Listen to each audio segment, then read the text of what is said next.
burning up, now the sun gone down. Lights in the distance, a forgotten town. Now I'm on my way, oh I'm on my way. So stand on the edge of the world with me.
Hello and welcome.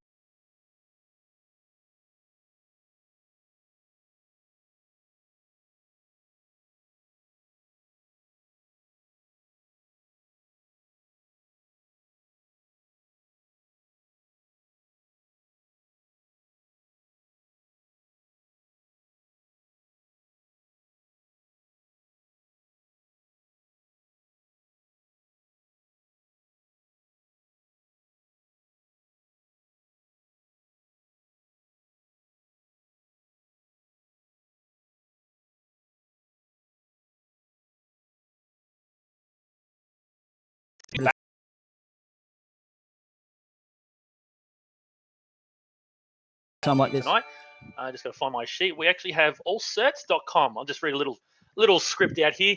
They offer all sorts of vehicle certification. Our team are trained, qualified technicians, have years of experience in the motor industry, and are committed to giving you the right information. We offer great service at a great price, and the best part about it is we come to you. Our service covers all areas of the Gold Coast, and including the hinterland and the Tweed, guys. So they're our new sponsor for the production car series.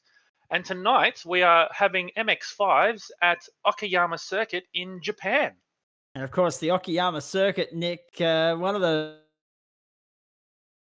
many of us that remember the Pacific Grand Prix of 1994 and 1995. So, no, this is going to be a nice little circuit to get the evening started. And then, of course, the back end of the night is another Formula One venue, a current Formula One venue, which we're looking forward to as well. Yes. Fast fact about the Okayama Circuit, because it's in such a remote, hilly part of Japan, there's only one road in or out. So leaving the track will be terrible for those people.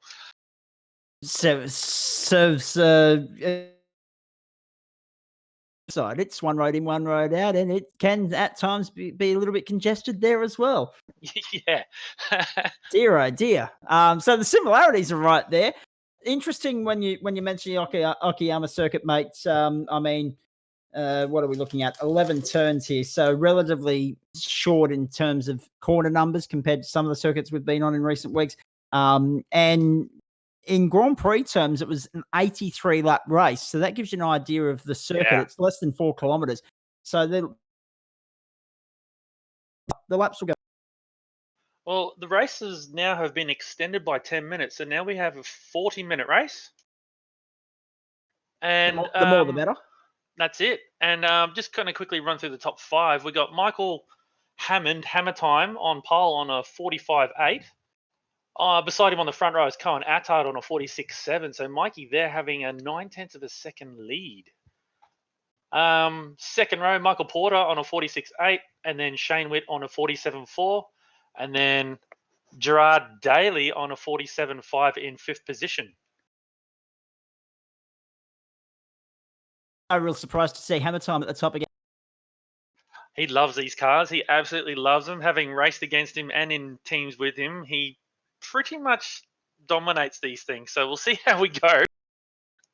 I'm actually going to Indeed. do a bit of double duty tonight. I'm actually going to race and try and commentate all at the same time. So we'll see how we go. Now, this is interesting because it throws me under the bus at the moment because you'll be trying to update me on who's coming where and also race at the same time. So if we see anyone driving on the grass anywhere, ladies and gentlemen, it'll be Nick. Don't worry about that. Just look for a blue Bailey Ladders car. This will be a good race. I'm actually looking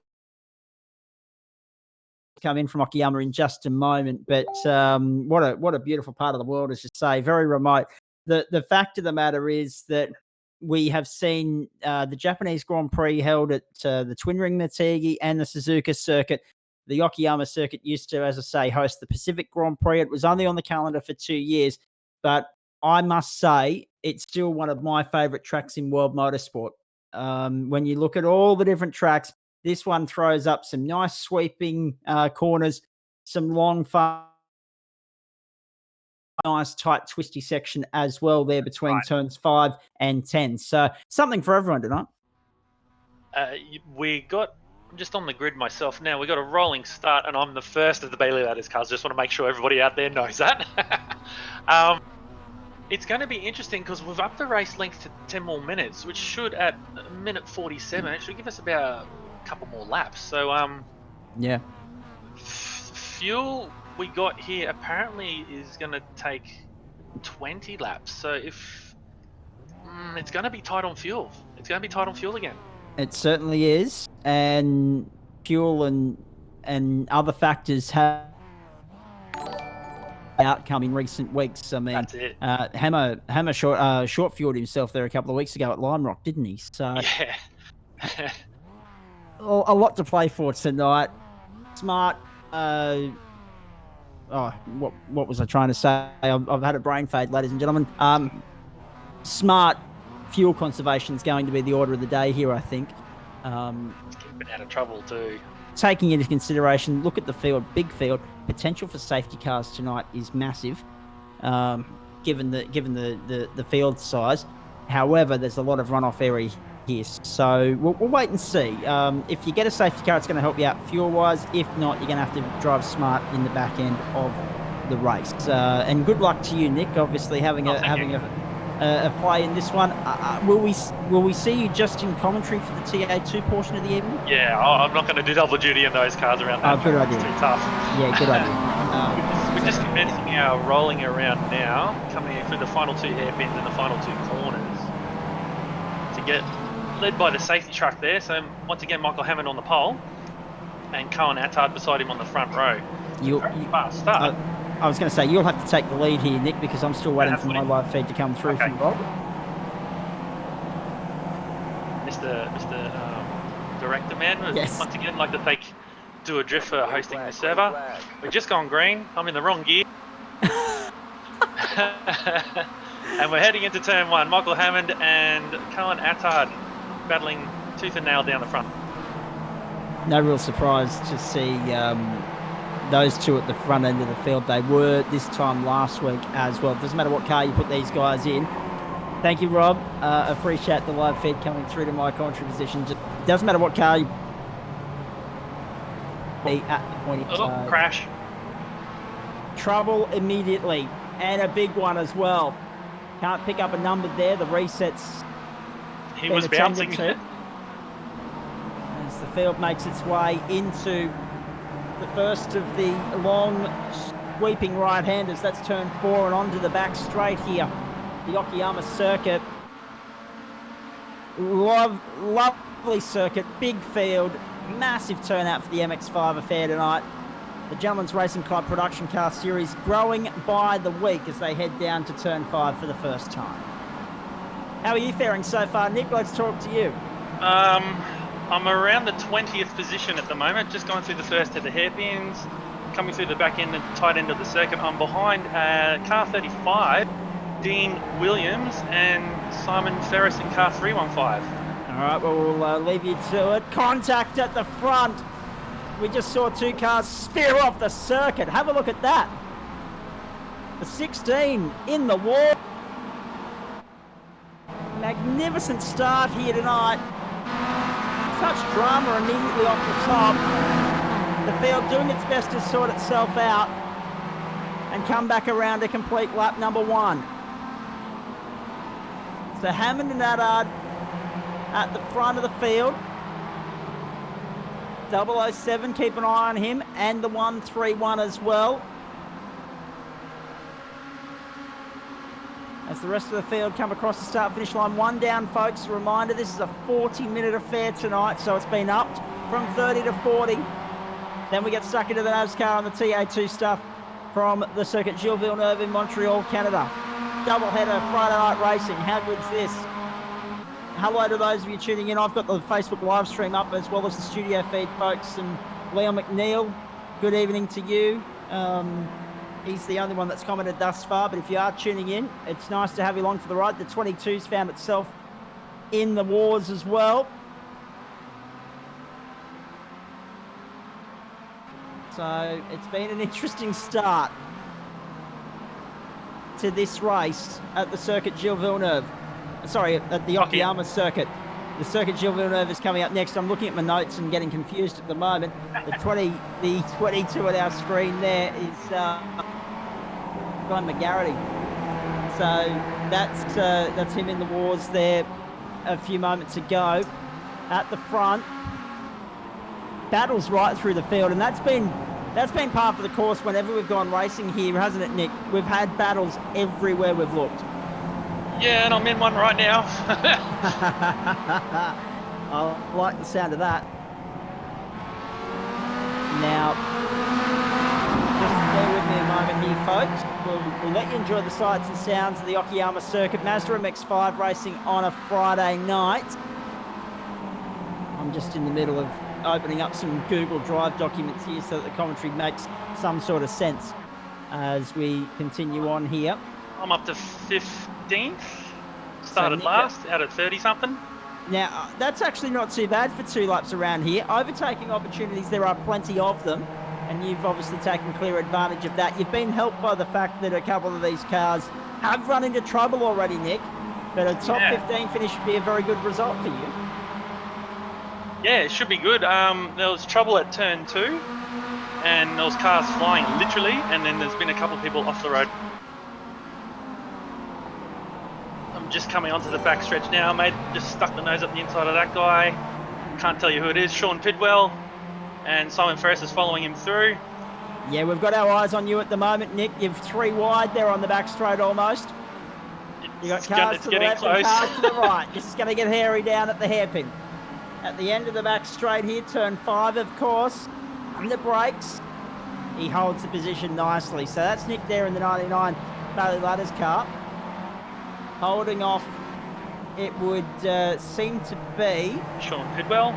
And Dean Williams is also there with you as well. And I'm closing in on Mark Brettel and Aaron. I can't even say that surname. And there's a Ghostbusters car in front of him too. So we'll keep following this battle here with Nick at this point in time.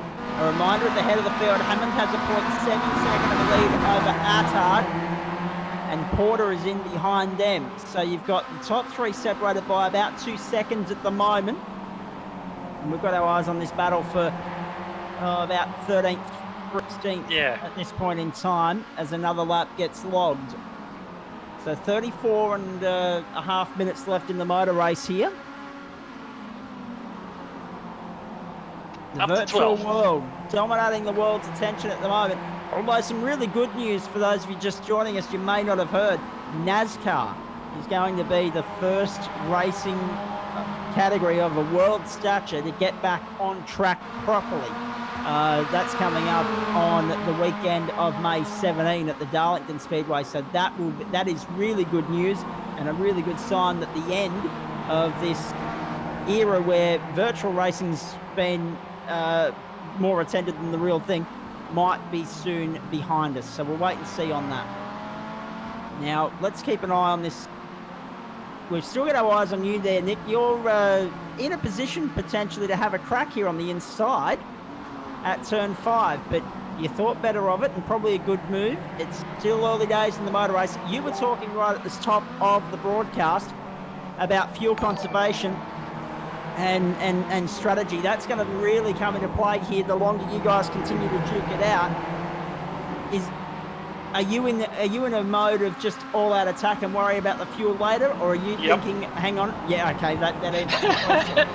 That answers the question. Because at some point, you're going to have to switch your mindset, aren't you, and think about the fuel factor. There will be a safety car. So, well, there's a possibility of a safety car, should say.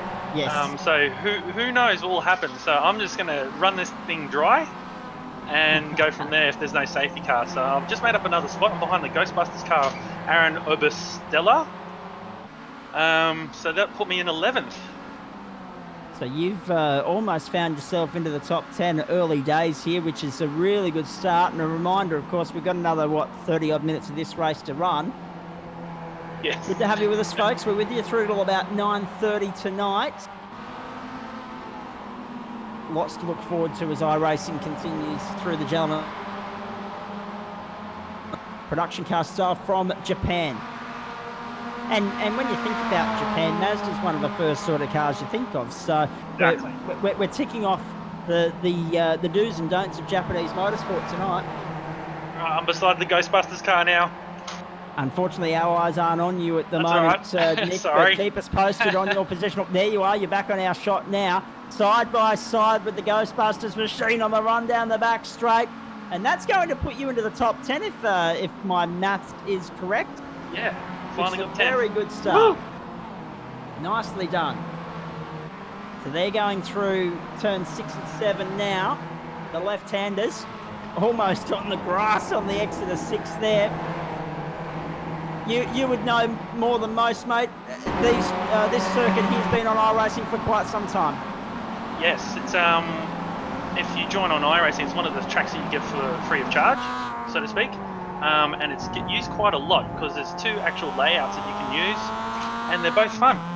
This longer layout, providing with the hairpins, provides a lot of passing opportunities as well. So, very fun track, very undulating enough. It's not massive, not like a Laguna or a Bathurst, but it's fun.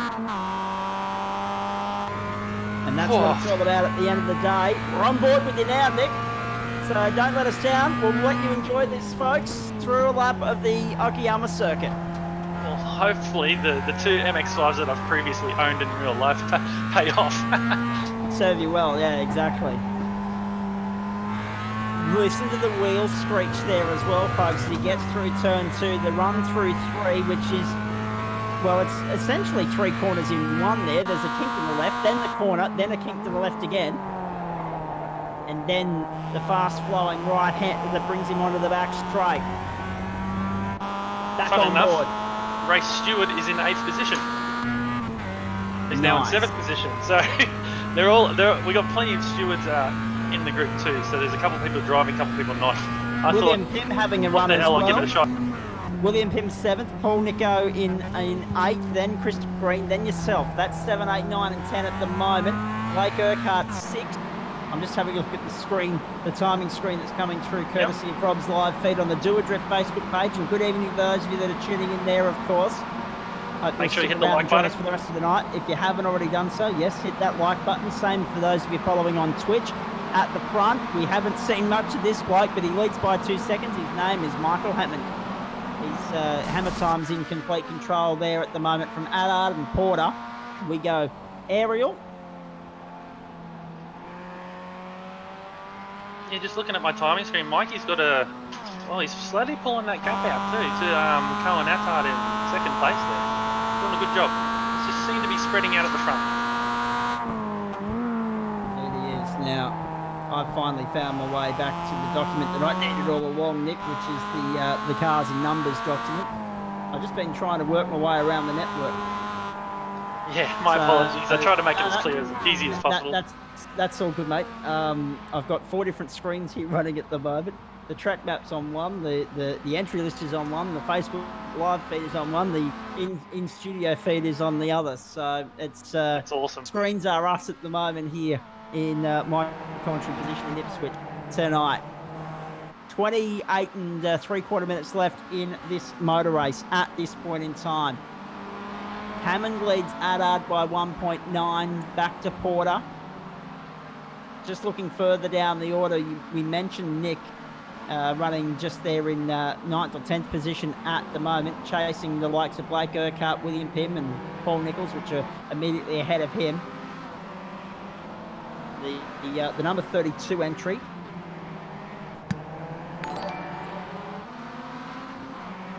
That's Gerard Daly.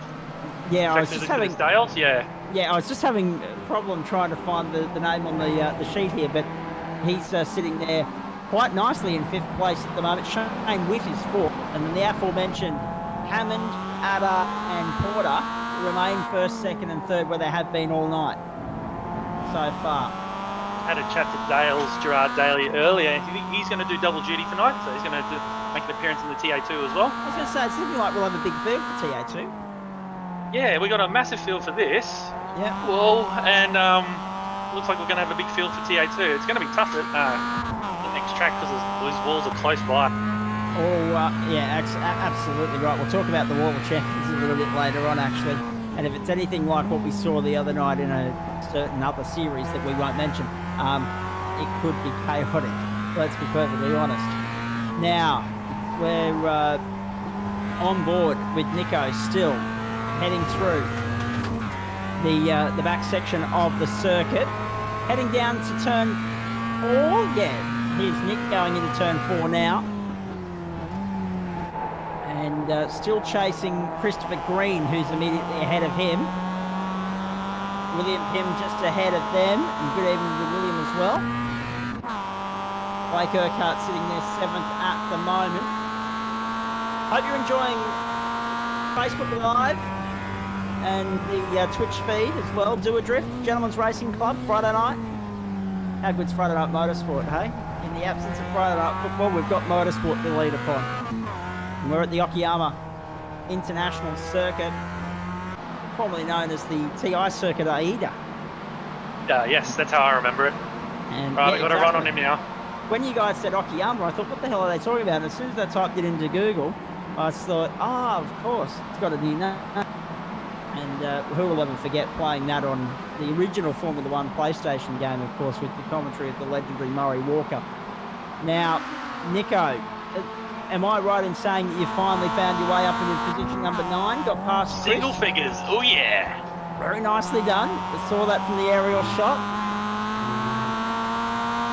A reminder, of course, that Hammond, Addard and Porter are 1st, 2nd and 3rd. Urquhart is 7th at this point in time. William Pym in the number 11. We just saw him on screen there a few moments ago. He sits 8th. And we go back to William. Now, William Pym, Formula V competitor, New South Wales. He's done great things in Formula V over the years. Good to see him involved in sim racing here as well. And many of the guys are these days, of course. I saw that the boys from CXC Racing in Sydney have got their sim racing program up and running as well. Everyone's finding a way to embrace this new way of life. And guys that wouldn't normally have time to jump on the simulator or wouldn't normally consider jumping on the simulator are now doing that. And it's really good to see everyone adapting to what is our new way of life. Our semi-norm. Yeah, well, that's right. And we say semi because even when we get back to the norm, it won't actually be the norm. It'll be a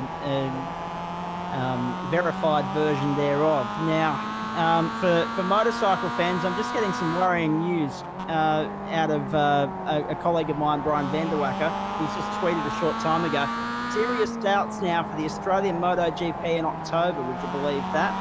Oh, wow. MotoGP are now looking at a return in late July and running European-only events through until November, and then they'll look at races outside of Europe after that. Now, the Australian Grand Prix was due to be late October, so watch that with interest. It's a developing story, MotoGP and the Australian Grand Prix. We knew it was a possibility, but whether it gets to go ahead or not will be very much at the discretion of the Dorna officials at this point in time. Thankfully, we've already had the World Superbike round this year. So we return our attention to what's happening on the Okayama circuit. Hammond's lead is out to 3.5 seconds.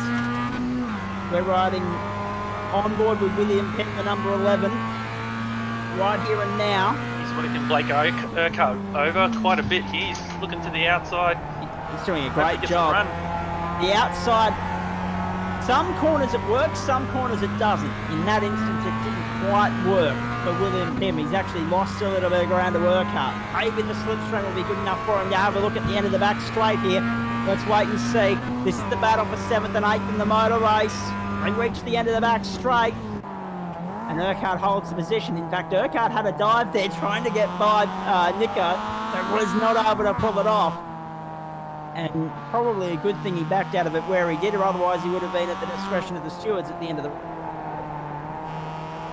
the race steward who happens to be in front of him in another car. Exactly right. So it wouldn't bode well for a hearing, I can tell you.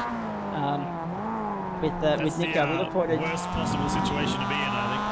Exactly right, Rob. Exactly. Pit reporter Hasseldine, thank you for hosting as well, mate.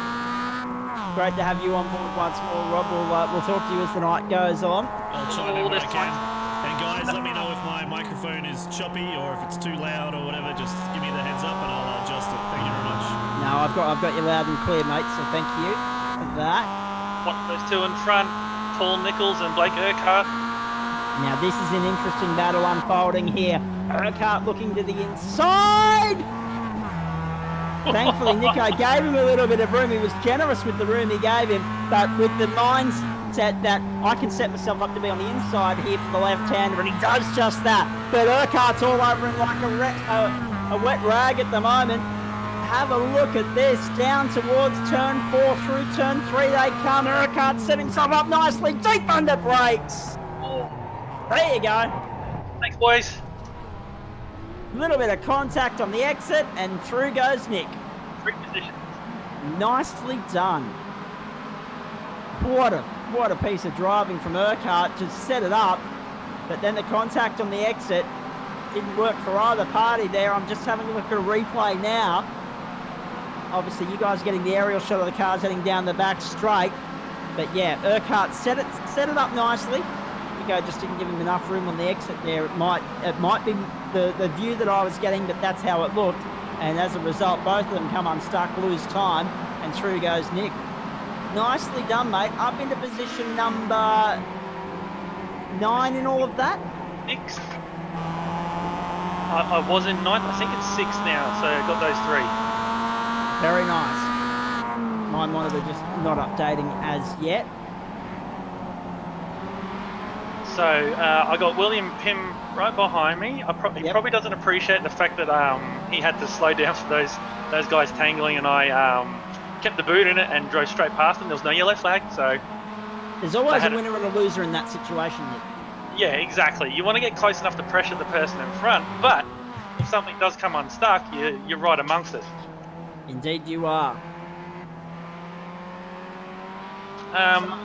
Starting lap 12, Michael Hammond still leading from Cohen Attard. I've got here 5.4 seconds. I don't know if that's correct on the timing yet. I wouldn't be able to tell you, mate, because I'm about 15 seconds behind you. Shane Witt in 3rd, and then Michael Porter is right on his tails. So, we're not quite... We are actually... Sorry, no, I stand corrected. We have gone just past half race distance. 20 down, 20 to go. So at some point here, you've got to worry about the fuel situation, and I don't think we've seen any stops yet, have we? So everyone having a very long opening run here. Safety car. Now there. Okay, now the action. So now the call is being made to neutralise the field and bunch it up again. And therefore, our work's going to be cut out for us upon the restart here. Nick's had a tremendous run to get through to position number 6. And we'll update on the running order in just a moment. It remains Hammond, Attard and Witt at the top of the order. That hasn't changed for, it would seem, an eternity. Maybe, actually, I think Witt has jumped up from 4th to 3rd. That might be the only change in all of that. But what this means now, we're talking about pit stops and fuel conservation and everything else. If you haven't pitted, in you come. And if you're running the gauntlet, now it's time to just really putter around and let the fuel just stay in the tank instead of burn. So this could be very interesting what's about to unfold here as the field bunches up. On your end, Nick, it's been a very clean and a very steady run for you thus far, and now a chance to have a crack at the top 6. Yeah, sorry, just listening to all the race communications. I'm just going to follow the leader here. If they don't pit, I won't pit. Well, follow the leader. I understand the logic. Good work. Well, yeah, I'm always one to do the opposite, but in this case, I think I'll be doing the same. I don't know, William Pym is behind me or in front of me, but like we crossed the line, I was in front, so I don't know. We'll let that sort itself out. We will indeed. Field, anyone that's a lap down, it looks like, is now unlapping themselves. I think William hasn't got his ears on, then he can't hear what's going on. And there are a couple of cars diving for the pit lane as well, so stops underway here. We're expecting that. And as we said earlier, a couple of cars just finding their way by the leader. So whether they're a lap down or whether they, as you say, haven't got their ears on, that remains to be seen. Just a quick shout out, everybody. If you're watching on Facebook, make sure you hit the like button and subscribe, and also comment down below. Let us know how you're enjoying this race. And if you're on Twitch, guys, make sure you hit that, the subscribe button. That's it. Let us know. And don't forget as well, after the fact, when the video is uploaded on YouTube, to subscribe to the YouTube channels as well. Again, a big shout out to what's the new sponsor's name? It's I haven't got the sheet in front of me. All certification. Cert. That's it. Thank you to those guys for supporting this series. Once again, thank you to LJ Hooker Gaindar and Central Coast Subaru for the Gentlemen's Club involvement. Great to have All Cert on board now as well. Oh well, if we're on board with me, it's a growing commodity, the Gentlemen's Racing Club and the Doadrift involvement on a Friday night, and getting the exposure for those sponsors at the bottom of your screen there. You see it if you're watching live via iRacing Facebook page. I'd like to thank my team sponsors. I might as well throw it in there while I've got please. it. Yep. Bailey Ladders. We got. I know the CEO personally. Thank you to him. And also, Dial Before You Dig Queensland. I've good dealings with the CEO and the 2IC there. So they sponsor my team personally. So any Bailey Ladders cars or Dial Before You Dig, you'll know it's me or my team. Yes. Yep. So thank you to them. Where's this race set at now, Nick? Because obviously when we get back underway, we're going to have somewhere in the vicinity of 10 laps to go. I think it'll be 15 minutes or so of racing. Hammond obviously in control at the moment, but there's a lot that can play out in the next 15 or so minutes. Yeah, so it's unfortunately, I'm just going to play follow the leader, and I know it's not unfortunate, but Michael Hammond's the guy in these cars. So I'll just when he shakes, I'll shake as well. When he jumps, I'll jump as well. So whatever he does, I'll do the same. So. Looking at my fuel, I've got like 9 litres left in the tank, and just before the end of that last lap, it was going to get us about 10 laps. So I'm going to have to tip something in. I just don't know when. Yep. Not going to change I dare tyres. say there's a few other drivers having the same conversation with themselves at the moment as well. Yes, exactly. So we'll see what happens. I'm just going to keep an eye on that laser plumbing car up the front. I used to be in the same team as him too, so I used to have laser plumbing as well. But I'll just keep an eye on him and see what he does. If he pits, I'm going in. Rightio. We're about to go restart. Restart time, gearing up for it here. On the Okayama circuit. Hope you're we're going to enjoying go from the first corner apex, sorry.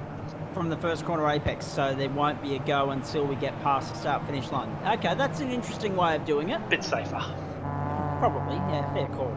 So Hammond is in control. When he puts the foot down, we go back racing, ladies and gentlemen. Friday Night Motorsport, the Gentlemen's Racing Club. Great to have you along for the ride. Hammond to lead the field back to race conditions in what has been a lengthy virtual safety car period here, and we've got 8 laps to go from the first corner apex. Once Hammond puts the foot down, We're back underway. He's bringing them down at a moderate tempo in the 007. Racing now. Hammond and Adard, 1 and 2, and Hammond got the jump, understandably. Hammond's clear. He's gone.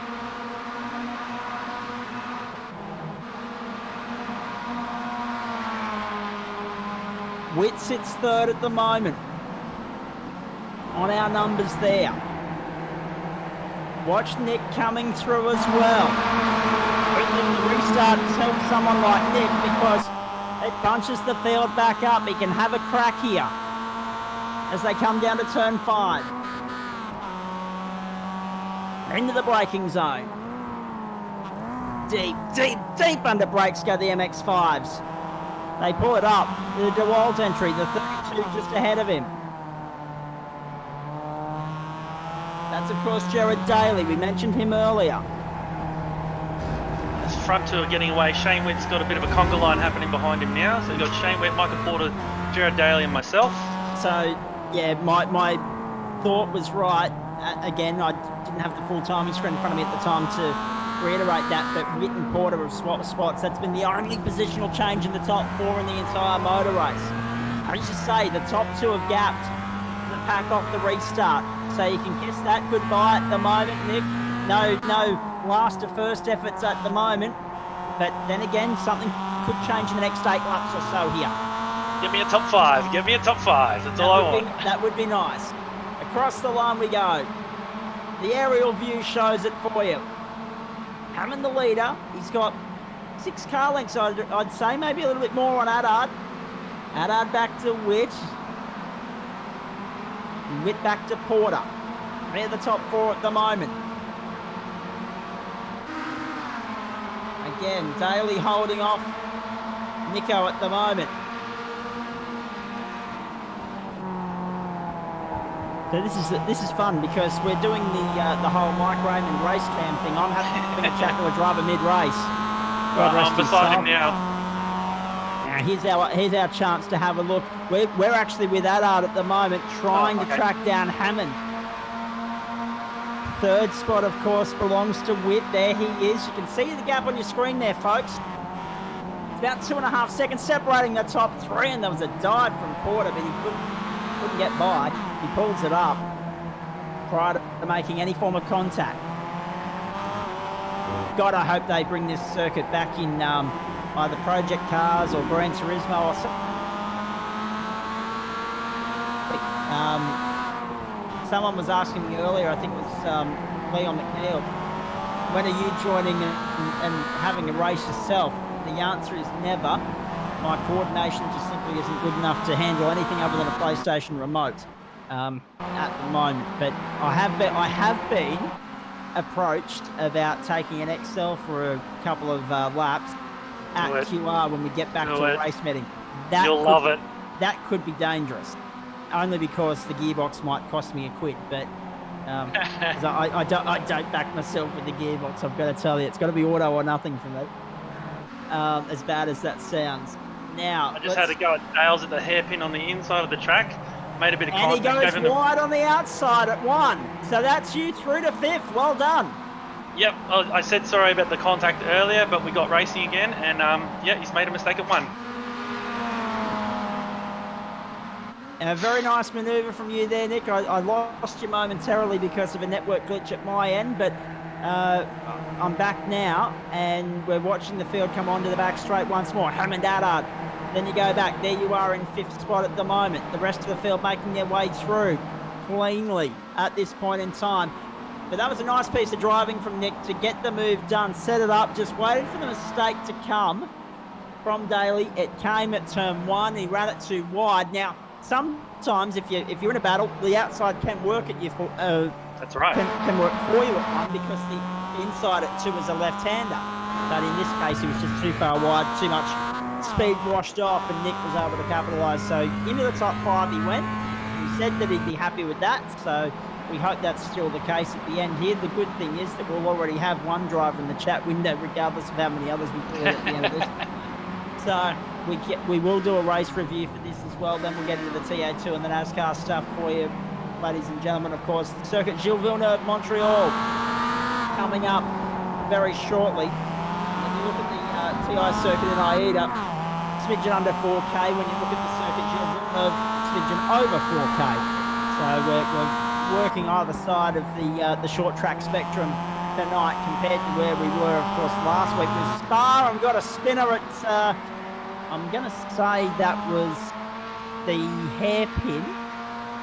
And I missed it on our screen there. Sorry, folks. I'm looking at 4 different monitors at the moment. We had a spinner in the middle of the infield there, I think, turn 8. Yeah, very easy to do too. So that's brought that competitor unstuck, and I didn't catch a number at the time. But we'll find out more about that in just a moment. Now, just to focus on Nick here, he's closing in on that battle there that you see on your screen now. Witt and Porter. He's got enough time to catch them too. Another 5 laps to go. Nick, what are your chances? Well, if there's 5 laps to go, I can make it on fuel, just. Well, that's a good start. And I dare say everyone around you, or in front of you at least, is thinking the same thing. Yeah, exactly. I've pulled a gap now, 4.7 on Nico. Yep. I don't know what's happened to Dale's. Unfortunate that I had contact with him, but I don't know what's happened to him now. And Mikey Hammond just pulling a gap out the front there. It's actually quite annoying because I want to see what he does. If he pulls in, I'm pulling in, but he's just got a gap. Yeah, it's frustrating when they've got too much of a gap on you. It just seems to be a corner ahead where I just can't pick where he's going. Is he going in the pits or not? This is the part of the track where I need to know. Exactly. Apart from the opening lap there, mate, it's been a relatively clean race thus far. Everyone's driven really well. Yeah, that's good to hear. And I know there was 30-something cars on the grid at the start there. So, yeah, it's good to see each week we're getting better. The cars and the drivers are getting better, and they're giving each other more space, taking into account latency, because obviously it takes time for that signal to bounce back and forth between competitors, which they're still learning how to do in NASCAR from what I've seen. Yes, very true. And even Supercar as well. But yeah, IndyCar guys have got it. I don't get it. They've figured it out. They must all be in America. I don't know. Now, the interesting thing for mine, when you look at all of this, not only the growth of the field from week to week, but this would be the biggest field we've seen in the production car side of things. Am I right? Yes, as far as I know, yes. I'll have to look through the results, but it's just growing week to week with the help of Rob and Doadrift and yourself. We're putting out an exciting package out there for people to watch. Certainly are. And we should point out as well, folks, the Gentlemen's Racing Club, there's something every day of the week. There's series that you can come and get yourself involved in, but we might talk about that, Nick, just to promote the club side of things between races here, if that's all right with you. Yeah, for sure. 27 viewers currently streaming via Facebook Live. We welcome you. Remember to like the Doadrift page, which you are streaming through, so that you can stay up to date with when we go live every Friday night right here. Looking forward to next week already. Contact there, Nick and Porter coming together. Well, your clean run's ended. I already did the same thing to Dale's. I hope that wasn't on TV. I didn't see that one, no. But I did see the incident here with Porter.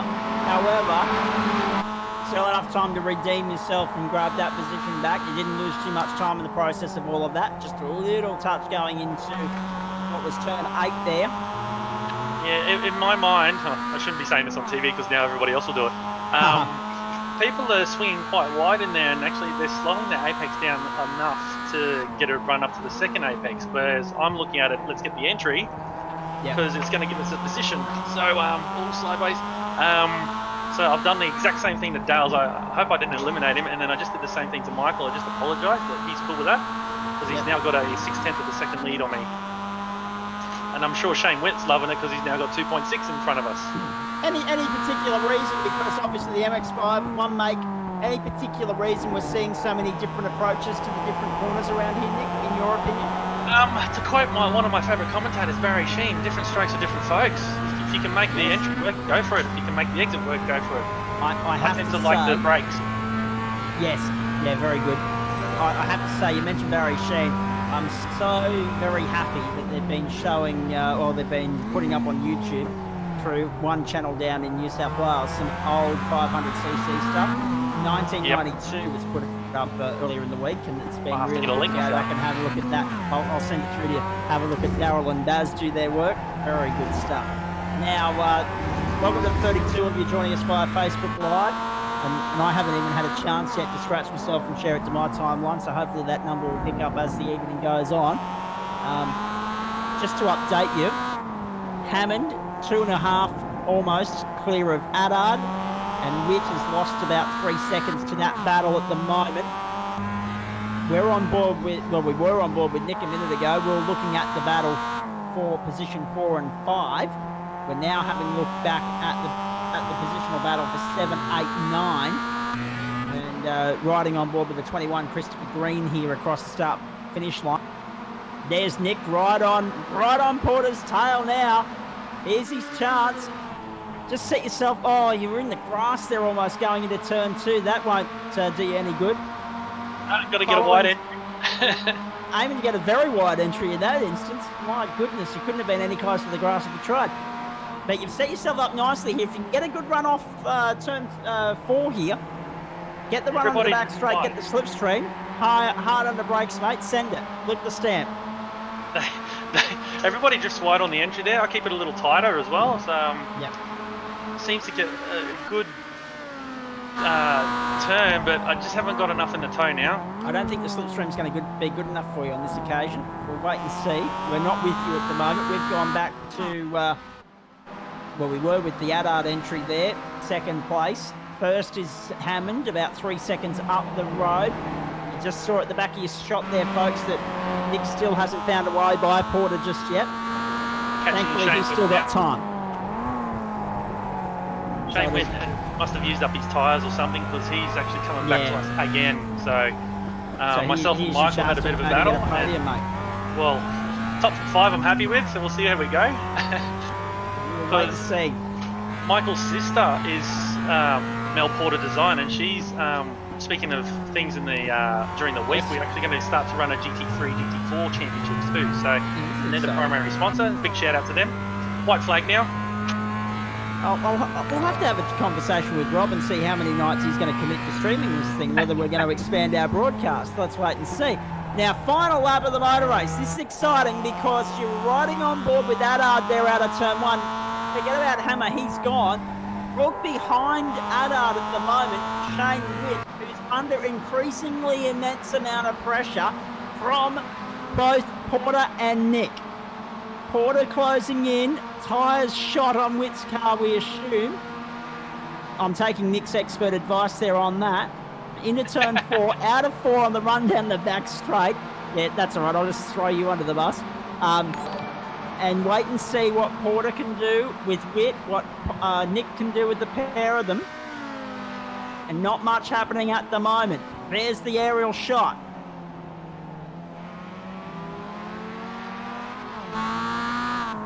Going to defend. Michael's onto him. He certainly is. So Hammond is going to win this thing by nearly 5 seconds, folks. We'll have him come across the line in a moment. Adard second. Witt third. Porter trying his best to win this, to get up onto the podium. We wait and see. Now, there's Adard. He's second at the moment. The leader's just heading into the last corner now. My monitor's telling me 2 to go. My maths told me it was the last lap, but we're with Hammer now across the start-finish line. He's got him. Has he got him? He's got the job done as Hammer. A nice Michael performance. Porter just. And Porter has just got Witt, we're being told. Oh no, he's 0.063 behind. My apology. Okay. We didn't see that on our screen there, mate, so apologies for that. Apologies. And apologies too, because my monitor here was telling me we had 2 laps to go. We all knew it was the last lap, it just threw me a little bit. But the good news is Michael Hammond's got the job done yet again. He did so by about 5 seconds. Adard in for second. Wick by the narrowest of margins over Porter. Then your good self in fifth spot there, as I just caught Nico having a run on the donut skid pan there at turn 2. The makeshift skid pan that everyone's just joining in for the fun, for the sake of it. And a really good performance from Michael Hammond getting the job done. And a nice fight back through the field from the rear from yourself as well. Nick, you must be very happy with that. Yeah, just looking at the results now. 27th to 5th, I'm happy with that. That's an extraordinary drive. Burn from the stern, I'm happy. I mean, yes, okay. Take into consideration a couple of things. It was a 10-minute longer race, and we had a safety car which bunched the field up for you.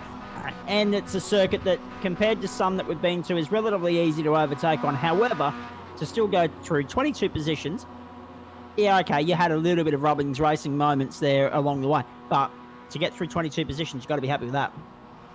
Yeah, I was very happy with that. Considering, yeah, all those things, the idea was just to keep it clean and just let all the craziness happen in front. Well, it certainly did happen in front of you, mate. Absolutely. And speaking of the crazy, someone that had a far better run this week than last week was Nico. He's in the chat room, mate. What do you make of all of that? That's a good little circuit to go racing on. Oh, particularly in that car, Zach. I mean, that's an awesome combination. Hence why I chose it. It's perfectly suited for the Global Mazda. It was a great race. And Nico, great job, man. Where did you start? 22nd or something? 27th to 5th. Yeah, awesome. And great turnout tonight also. So, thank you guys for broadcasting again. Thanks for our sponsors. Absolutely fantastic. So, great job. And, mates, from your standpoint, you had a all of that. Top 10, was it in the end? Yeah, P5, which P5, which is Yeah. you know, considering my quali spot. I mean, I really didn't spend a lot of time practicing. I mean, busy doing the club stuff today, and just got home at kind of 6 o'clock, so jumped in and. But yeah, happy with that. I mean, I love this car. It's a fun car to drive. Even just the baseline setup, it's a really fun car to drive once the tyres are warm. And I'm sure everyone had a good night. I think it was really respectful racing tonight. And you know, if there was an incident, people were addressing on track. So I don't know how you saw the broadcast, but I think it was pretty exciting. I was going to say, you got caught up in a moment there at one point as well, didn't you? Yeah, absolutely. Just a racing incident with Blake, I think. I think it was Blake. Yeah, but that happens. I mean, he was just on the inside, and we kind of, knocked each other, but we got back out there. So that's what it's all about. Yeah, exactly. You guys sorted out on track without having to worry about stewards' hearings after the fact. I did mention during the broadcast that it might have been a little bit in your favour being a steward's hearing and you being a steward, but thankfully it didn't come to that. Well, yeah, look, I write the rules, so, Now, Nick's just popped out of the chat room for a moment. He'll bring some drivers back in for us. While I've still got you, mate, obviously we're looking forward to Circuit Gilles Villeneuve, TA2 NASCAR. It's a circuit that's familiar with the Xfinity series. It's a circuit that we love watching any form of motorsport on. It's just a picturesque, lovely. Yeah, absolutely. Well, this should be a cracker of a race tonight. Absolutely. And the chicanes are going to be very interesting in these big, bulky cars that no downforce, heaps of power, and it'll be very interesting to watch. I'm really looking forward to it. Indeed, and we are too, mate. We look forward to touching base with you again towards the back end of the broadcast. Good on you. Yeah, no, we might jump in during the race and say hello. Look forward to that. I welcome any onboard race cam type comments from anyone during the course of the race, as long as it's PG rated, as you correctly pointed out on the group page earlier today. So stay with us, Australia. Plenty to come. Great to have you with us. Facebook Live via Doadrift, Friday Night Racing for the Gentlemen's Racing Club. We're here for all Central Coast Subaru and LJ Hooker Gander. And we'll wait now for a couple of drivers to come in and join us in the chat room. And Nick, I might let you do the honours here just for the moment as we throw it back to you. Extraordinary race. Yeah, just looking at the results here, of Michael Hammond doesn't want to come on to the chat. He doesn't want to hear his own voice, but he won. Cohen Attard is not anywhere to be. I can't find him. Kane Witt's nowhere around. Michael Porter's nowhere around. So we've got me, Nico, and then my teammate, number 69, started 29th position right behind me. He's finished 8th. His name is Dave Farrelly. Dave, that you must be happy with that. Oh, Yeah, it was a good run. it isn't easy in any circumstance. Thankfully, we're on a circuit where overtaking is easier to do than other venues that we've visited. However, in saying all of that, you've still got to do it successfully, and you and Nick were both able to execute it quite beautifully tonight. Yeah, got a couple of good runs, and luckily they left the door open. I got in there and passed a few people. It was going to be good fun. What about the first couple of laps, mate? There were a couple of hairy moments for the pack. How'd you see it from your standpoint, your viewpoint? As usual, just clench and hang on tight and look for the gap. Just clench. There you go. There's the quote of the night thus far. That won't be better. Racing terminology, Dave. Is that a racing terminology? Technical one? Just clench. Yeah, latest one. Well, you know what? I'm just looking at Dave. I know this already from Dave. I'm looking at the profiles. Dave did race BMXs competitively, so it could apply in that as well. So just clench and go for it. So I do like that. I'd say more so in the case of motocross and BMX. My God, that you guys are very brave. Hey, quickly on all of that, what'd you make of the circuit, mate? Because we heard Nico have nothing but praise for it. I love it. It's a great little circuit. What'd you make of it? Yeah, I love the cars on this track. It took me a while. I haven't driven them for a while, so yeah, bit of practice, and finally got the hand in. I was into it. Yep, it's excellent stuff. And back again to have another crack next week, I take it? For sure. Excellent. Look forward to seeing you then, mate. Thanks for jumping in to have a chat. No worries. Thanks for these letters. To us. And now we got Chris here. Chris finished in 19th position. Chris is a new member to our club, and he's actually slowly getting his feet, slowly getting everything together. So, yeah, good work. Are you there, Chris? Yeah, Nick, I'm here. Well, you did all right there, coming up to 19th position. I know you're only very green at this and very new. How did you find your race? I found it a lot better than the AT the other week. But no, it was a really good race. Made a mistake early on, got a lap down, was able to get it back, and I'm much improved to what I was. Yeah, so what have you found as your biggest improvements from last week to this week, and obviously 2 weeks ago to this week? What are you finding your speed? Just in qualifying there, I've been trying all day and yesterday to try and get down to the speeds, and I hit my first 150 in qualifying. I spent some time with Major the other day, or Craig, and he kindly gave me some time and pointers, and that was Oh, it's good to hear. Good to hear.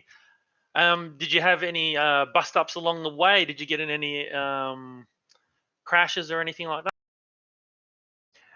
No, not with anyone else. It was my own silly fault. Second, third lap, and into the wall, and just let it go.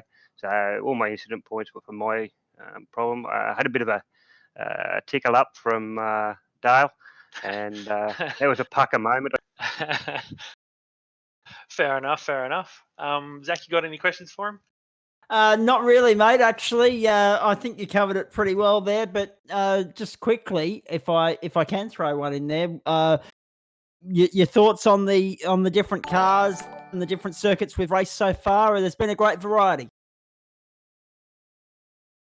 Zach. Have you got a favourite in terms of track and car? Mate, I'm only in here a week and a half, and with the Gentlemen's Club helping me out, and I haven't got a favourite one yet. I just got Bathurst and that the other day, so I'm going to have a drive around that. But Nice. I love this track. I love the Mazda, and it's just a learning curve.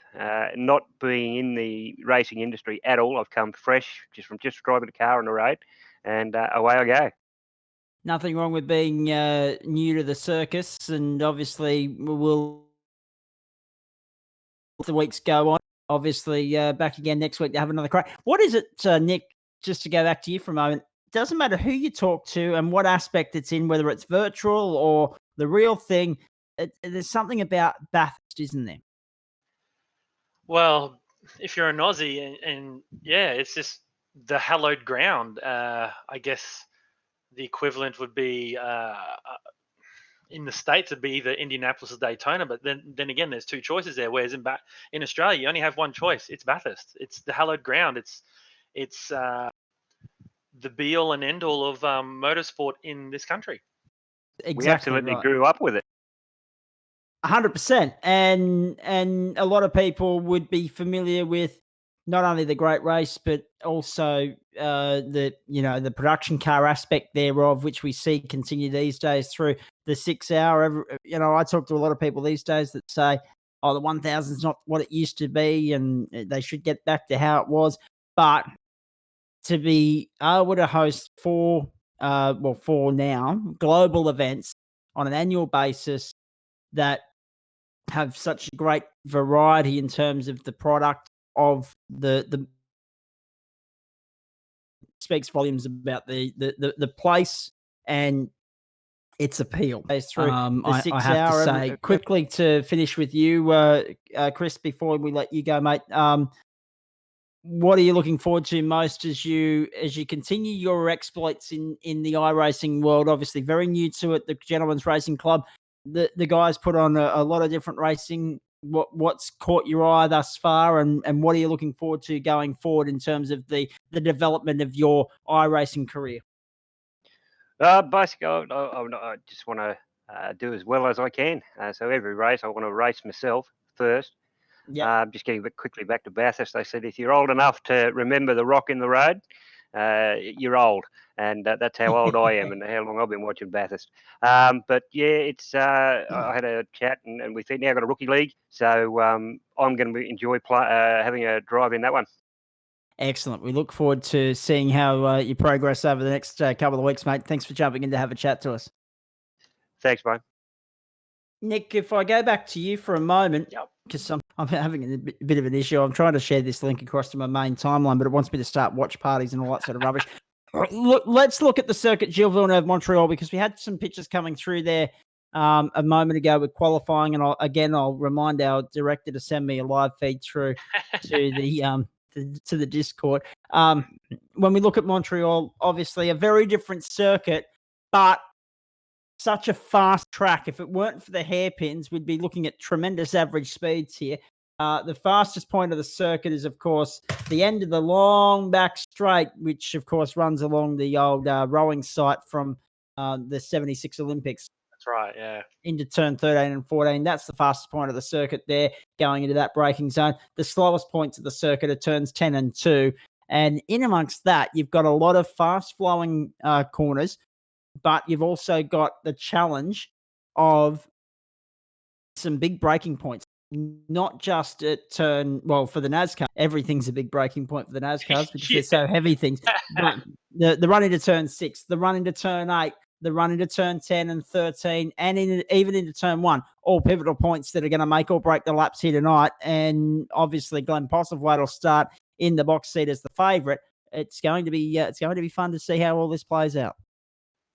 Yeah, these cars have actually raced here in the past, so they are a known capacity. But I tell you what, though, it's just tough. It is just tough. If you're not driving in down a straight, you're either braking for a chicane or braking for a hairpin. So the walls are very close by here too, and it's going to be tough. If you make a mistake, you're in a wall, and you're going to bounce back out on the circuit in front of somebody else. Indeed, you are. To quote Marcus Ambrose, this place is like surfers. It very much is. Yeah, except it's a permanent racing facility with that street aspect. I get what you're saying, and and obviously we're looking at. We were thinking there'd be some carnage last week on the opening lap at Spa.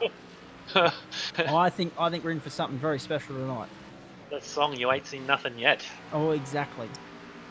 Now, just a quick rundown of the top 5. We've got Glenn Postlethwaite on the pulse currently so far. We've got 7 minutes elapsed on a 38.7. His teammate, I believe, his teammate in second there on a 39 flat. Sean Evans in third on a 39.6. Jonathan Hill on a 39.8. Sam Collins in 6th on a 39.9, and John McLaughlin in 7th on a 40.3. Just to tell you the top 7 there. Well, we missed John McLaughlin last week, so good to have him back. It's good. He's on screen as well. Yes, Good, at least. perfect timing. Marketing, and he looks like his race car as well.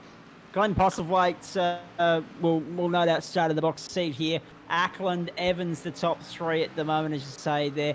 I'm interested to see how Brock Payne handles it this week, because obviously we saw him last week have his best run so far. Yeah. And obviously new circuit, changing conditions, all that sort of stuff. Should be interesting to see how he fares in all of that. But the other thing that's going to be traffic management as well. Things will get quite congested in the opening laps here. Obviously, that'll help someone like Glenn Postlethwaite build a lead and not look back. But when you look at the circuit, yes, it's a little over 4 kilometres. Yes, it's 14 turns. Yes, there's a lot of wide open track space. But when you've got 30 or 40 of these things, that track space fast evaporates. So traffic management's going to be key tonight. 100%. I'm actually not on the feed at the moment, but I'm just watching what's going on. And traffic management, but also keeping it off the walls. I think a gently approach tonight might be one of the keys to the race, because if you go too hard and go after Glenn's quite experienced in these cars, you might come off second best of the slide or a smack into the wall. So I guess the reassurance is, there's going to be a safety car. Yes. He's going to have to pit. It's just, how is that going to play out? Glenn has been not going full tanks as of late, and he's just been dividing it up into even stints. So wherever that safety car falls, that'll kind of tell us what's going on. And it's going to be a bit of a Pied Piper kind of thing here, because if Glenn pits, he's just going to lead everybody in, typical NASCAR style. That's it, exactly. And that's one of the great things about NASCAR racing, isn't it? When one pits, most of them pit in a safety car instance. In a green flag run, that's about the only variety you'll see in strategy. We're so excited about the fact that motorsport is coming back properly, with NASCAR being that category to get things back underway a little bit later on in the season, a little bit later on this month, actually. May 17 is the date they've locked in Darlington. And then, of course, the Coke 600 the following weekend. Hopefully it's the catalyst for everything else getting back underway. And of course, the fuel on the fire for us is the fact that we've been focusing on NASCAR for the last few weeks with the Gentlemen's Racing Club, and we've got a few more weeks of that to come yet. So we're only halfway through the schedule. Starting back up, we've got another 5 weeks of this to go. So it should be good. Just looking through on the stream there, I might be a little bit behind here, but Sam Collins is driving the Coolings once again. Parps car, yep. So he's done a nice job of that. It's all nice and sparkly in the chrome. And I'm looking at the brothers Whitaker. Yes, they get them weekly mention. I'm just trying to figure out what it says on the car. Nice. Hopefully nothing sinister. Something escapes. I can't actually see it. Hopefully we'll get. If you guys out there can actually see it, you can tell me. But Renkenscapes. I actually have no idea what that is. You'll notice, guys, that people who are racing in real cars in real life are trying to get their paint jobs onto their cars in this too, so get their sponsors big shout out. So we'll try our best to help out with that as much as possible, guys. I have to ask questions to the right people at a later point in time about how you go about putting. Is it as simple as bringing in GIFs and JPEGs and PNG images and that sort of stuff? You have a layout basically, and then you can sort of copy it. But the layout is like if you did, I guess, a vinyl sticker for a car, real car, and you have all the different shapes and things, you have to have it, and it has to match. So it's not as easy as just pasting in. There's a bit of work to it. It's definitely an art, and you can tell as people are learning, their designs each week are getting better and better. And some people have paid professionals to get really good ones done, replicas of their cars from their real race cars. But it's anyone can get into it. Anyone can have a go at it, and and learn. Yeah, for sure. Not that I'm going to be taking up iRacing anytime soon, but if I did, delivery's the first thing I'd work on, and it'd be very unique to Zach and everyone else that understand it. But yeah, it wouldn't be something that get changed all that often. Let me tell you. Now, plenty to look forward to here. Good evening to Ken Smith, who's joined our Facebook live stream here. 26 of you tuning in via there at the moment. Hit the like button on the Doadrift Facebook page. Stay up to date with when we go live with iRacing on a Friday night. And also follow us on Twitch over there as well. Subscribe to the Twitch channel and the YouTube channel as well, even though the races go up there on a post-produced basis. You can still view them in high-quality stream vision on probably Tuesday or Wednesday after the fact. So do get amongst that. And don't forget, of course, that we're back next Friday night. We've got some really good circuits coming our way here over the remaining few weeks, but this will be a highlight tonight. I have to say, when I look at a Formula One video game, and I've been doing a fair bit of that recently, I always look forward to a Montreal event. I always look forward to an Interlagos event. They're my two favourite circuits. We tick one of those off tonight in iRacing. Car in the wall on the exit of turn 9 there. Bounced off the wall and back in. And as Nick said in the opener, when we were talking about Montreal, you got to be so careful. There'll be millimetres in it between those that get it right and those that get it wrong. But those walls bite hard, and they're very close to the edge of the racing surface. Yeah. Just a quick rundown, just so people who are new and tuning in. It's going to be a 15-minute race or lap equivalent. So we've got 27 laps here. There will be one compulsory pit stop. I think they might even get 2. Safety cars are enabled. They are random. There's no safety cars in the final 10 laps to let the guys race through to the end. There are lucky dog and wave arounds enabled. And there are 2 fast repairs. And for those of you who are just joining on and don't know what a fast repair is, if you've damaged your car, you can take it and it fixes your car back up to spick and span specs. Also, it's mainly for if you've been involved in a pretty big accident, which I'm going to say there's probably going to be one tonight. You can restart, and so you actually gives you another chance. Just a couple things. I actually wrote down some circuit notes. Turn 1 is very tricky, so we've had a couple concerns during the week about Turn 1, especially with the rolling start, but it is what it is. We'll see what happens. Hopefully it can't be as bad as the supercars the other night. Yeah, that's right. And off tracks was another thing too. The Vettel incident last year is quite a good example, because that part of the track you can actually get through there and not touch a wall. So we've made it quite clear that you've got to give racing room. You've got to try. If you can't leave racing room, you should have slowed down more. There are more admins tonight as well, so they will be looking at all sorts of different parts of the track. So they'll be keeping their eyes peeled. I've also asked the drivers to on 2 things: to make sure they notify competitors as they're entering the pits, because the pit lane control line is way beyond the final turns. Yes. And that you can carry a lot more speed. So if you don't have anybody in front of you, you can go flat out into pit lane and then hit the brakes rather than brake as per usual, which is about the bridge. That's right. Before the final turn. So there's some gains to be had there. And obviously just keeping it clean. So we're gearing up for a great one tonight. Oh, yeah, absolutely. 14 corners, as we say. Clockwise the direction here in Montreal. Circuit Gilles Villeneuve, of course, one of the greats of Formula One. The circuit is named after, and of course his son Jacques has also raced here.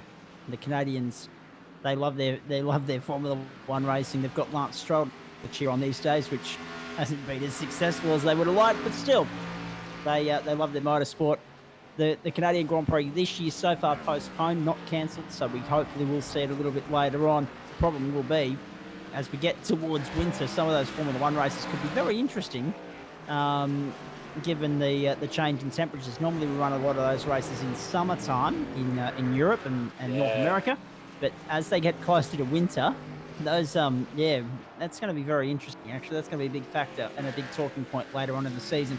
Now, when you talk about the circuit, Gilles Villeneuve, you mentioned turn 1. I think the 2 things that help us compared to what you saw on Wednesday night: A, we're a rolling start, and B, it's not a reverse grid. That was the recipe for disaster for those lot the other night. And anyway, hello there, Benny Smith, who's tuning in via Facebook Live as well. We're closing in on the end of qualifying. About 2 3/4 minutes left here. Hope Yeah, you're Glenn enjoying our Moss and broadcast. Glenn on the pole. Only by 3 Oh, tenths. tickle me but surprised. It's over his teammate. And then another 6 tenths to Sean Evans. In third there, just reading a bit further down, Callum Watmore in fourth, Michael Schreier, I hope I said that correctly, in fifth, Jonathan Hill in sixth, Sam Collins in seventh, Brendan Whitaker in front of his brother, first time in a while. Oh, as I say that, Chris Whitaker jumps up. Chris Whitaker, Sam Collins, Brendan Whitaker, and to round out the 10, Kane Baxter Smith, who I read in his profile, he actually races 86s. There you go. So there's method to the madness with the numbers. I like it. Yeah. I like it. Now, that hairpin that we just saw on our screen there a moment ago, turn 10, famous point of the circuit. We've seen incident upon incident there over the years. Who'll ever forget Robert Kubitzer going in on the approach in the Canadian Grand Prix some years ago? I still remember watching that live at about 3 o'clock in the morning. It was ridiculous. But when we think about that hairpin, in these cars, that's going to make or break a lot of the lap, because the run out of there is so key in terms of the longevity of your run down the back straight and the amount of speed you can carry, the maximum speed you can carry when you get to the braking zone. So that is going to be such a huge, important talking point as far as this race is concerned. And as you say, 27 laps around here. Let's crunch some numbers with the circuit Gilles Villeneuve. Of course, it's I haven't got the exact distance on me, but it's a little over 4 kilometres. So you're looking at 110, 115 kilometres of racing tonight. Yeah. So it'll be hey, Nick, good fun. I thought just before we kick off the race, you might be able to quickly run everyone through the new series that are coming up. I don't know. I know you guys were talking about it before, but maybe give a little rundown. Yeah, no, good point, Rob. We didn't get back to that, actually, because one of the great things about being a member of the Gentlemen's Racing Club Facebook page, or group as I am, is I've been exposed to all this new news regarding there's a supercar series. You mentioned the GT3, GT4 series. You guys are so busy. It's a wonder you've got a chance to go racing every night of the week. It's amazing how busy you guys are. Well, we've gotten busy as of late because obviously with this whole isolation business going on, but also the great pictures that you're seeing from Doadrift, as well as the great commentary from both you and myself, Zach. We've gotten a lot of notoriety around the place. So well, that's good. Just looking at the May calendar, literally every weekday we have something on. So it's starting this Monday, we are launching our GT3, GT4 series. It's sponsored by Mel Porter Design, and I got that wrong during the race. I got tongue-tied. It's actually, what's his name? I've forgotten his name. Mel Porter is the husband to Michael. So that's my apologies. That's starting on Monday. So have a look here. That's 7:20 on Monday. Tuesday, we're actually launching our TCR series. So what I term as the bum dragger series. So front wheel drives. And then Wednesday night, as we had before when we were talking to I can't remember his name. Sorry guys, it's all these things going on. We got the up and comers series, so it's going to be all free content and basic cars to get people up to speed, because a lot of people are getting frustrated because they go, oh, I want to drive a supercar, possibly one of the hardest cars to drive. Correct. They jump in, they can't drive it, they spit the dummy. So that series there is actually designed to help people out, and we're going to have teachers such as myself, Michael Hammond, that kind of thing, to help people out there. Thursday nights, we're going to launch our supercar series, and then Friday night is our double header production cars in TA2, and then this coming Saturday we're actually going to do a rallycross series. So we're going to use the Subarus, the VW Bugs, and the Ford Fiestas for a bit of a rallycross fun there. So that's a bit more of a fun series too. And then once a month, we're going to host a specialized series. My birthday's this month, being one of the admins. Hopefully we'll do the one that I want. Well, I'm going to keep that a bit secret for the time being. So hopefully you guys will be around to make the call for that, because I'll definitely be in that race if it happens the way we want. So there's a lot happening, and there's something for everyone. I was going to say we've got another 4 weeks of Gentlemen's Racing Club Friday Night Motorsport to come as well during the month of May. May, of course, heralding 5 Fridays, Saturdays, and Sundays this year. That happens 4 times every 28 years. There's a fun fact for you. And looking forward to how this will play out tonight, ladies and gentlemen. The NASCAR's lining up, ready to go. Just quickly, should we get Nick to quickly run us back through the grid one more time? Just maybe the top 10 or so? So, yeah, on the pole, lo and behold, Glenn Postlethwaite. Yes.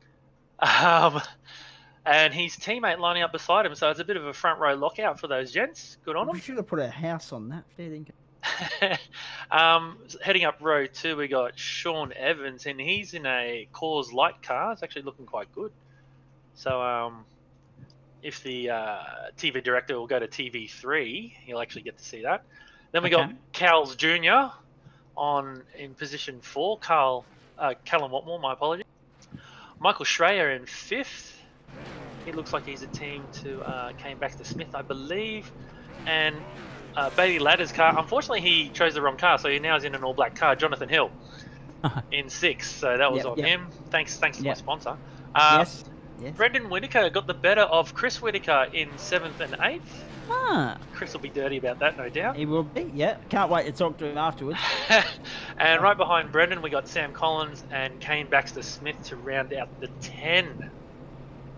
Guys, if you got friends who are racing, just put a shout out in either the stream chat on Twitch or in Facebook, and we'll try our best to actually get a bit of footage on them on the TV. Oh, for sure. Looking forward to this one immensely, of course. Big night ahead here, Circuit Gilles Villeneuve. You said it was 27 laps, yes, Nick? 27 laps, or should be an hour. So I think we'll get the 27 laps in. Oh, easy. 27 laps around here, 4.421 kilometre circuit. I said it was a little over 4. It's nearly 4.5.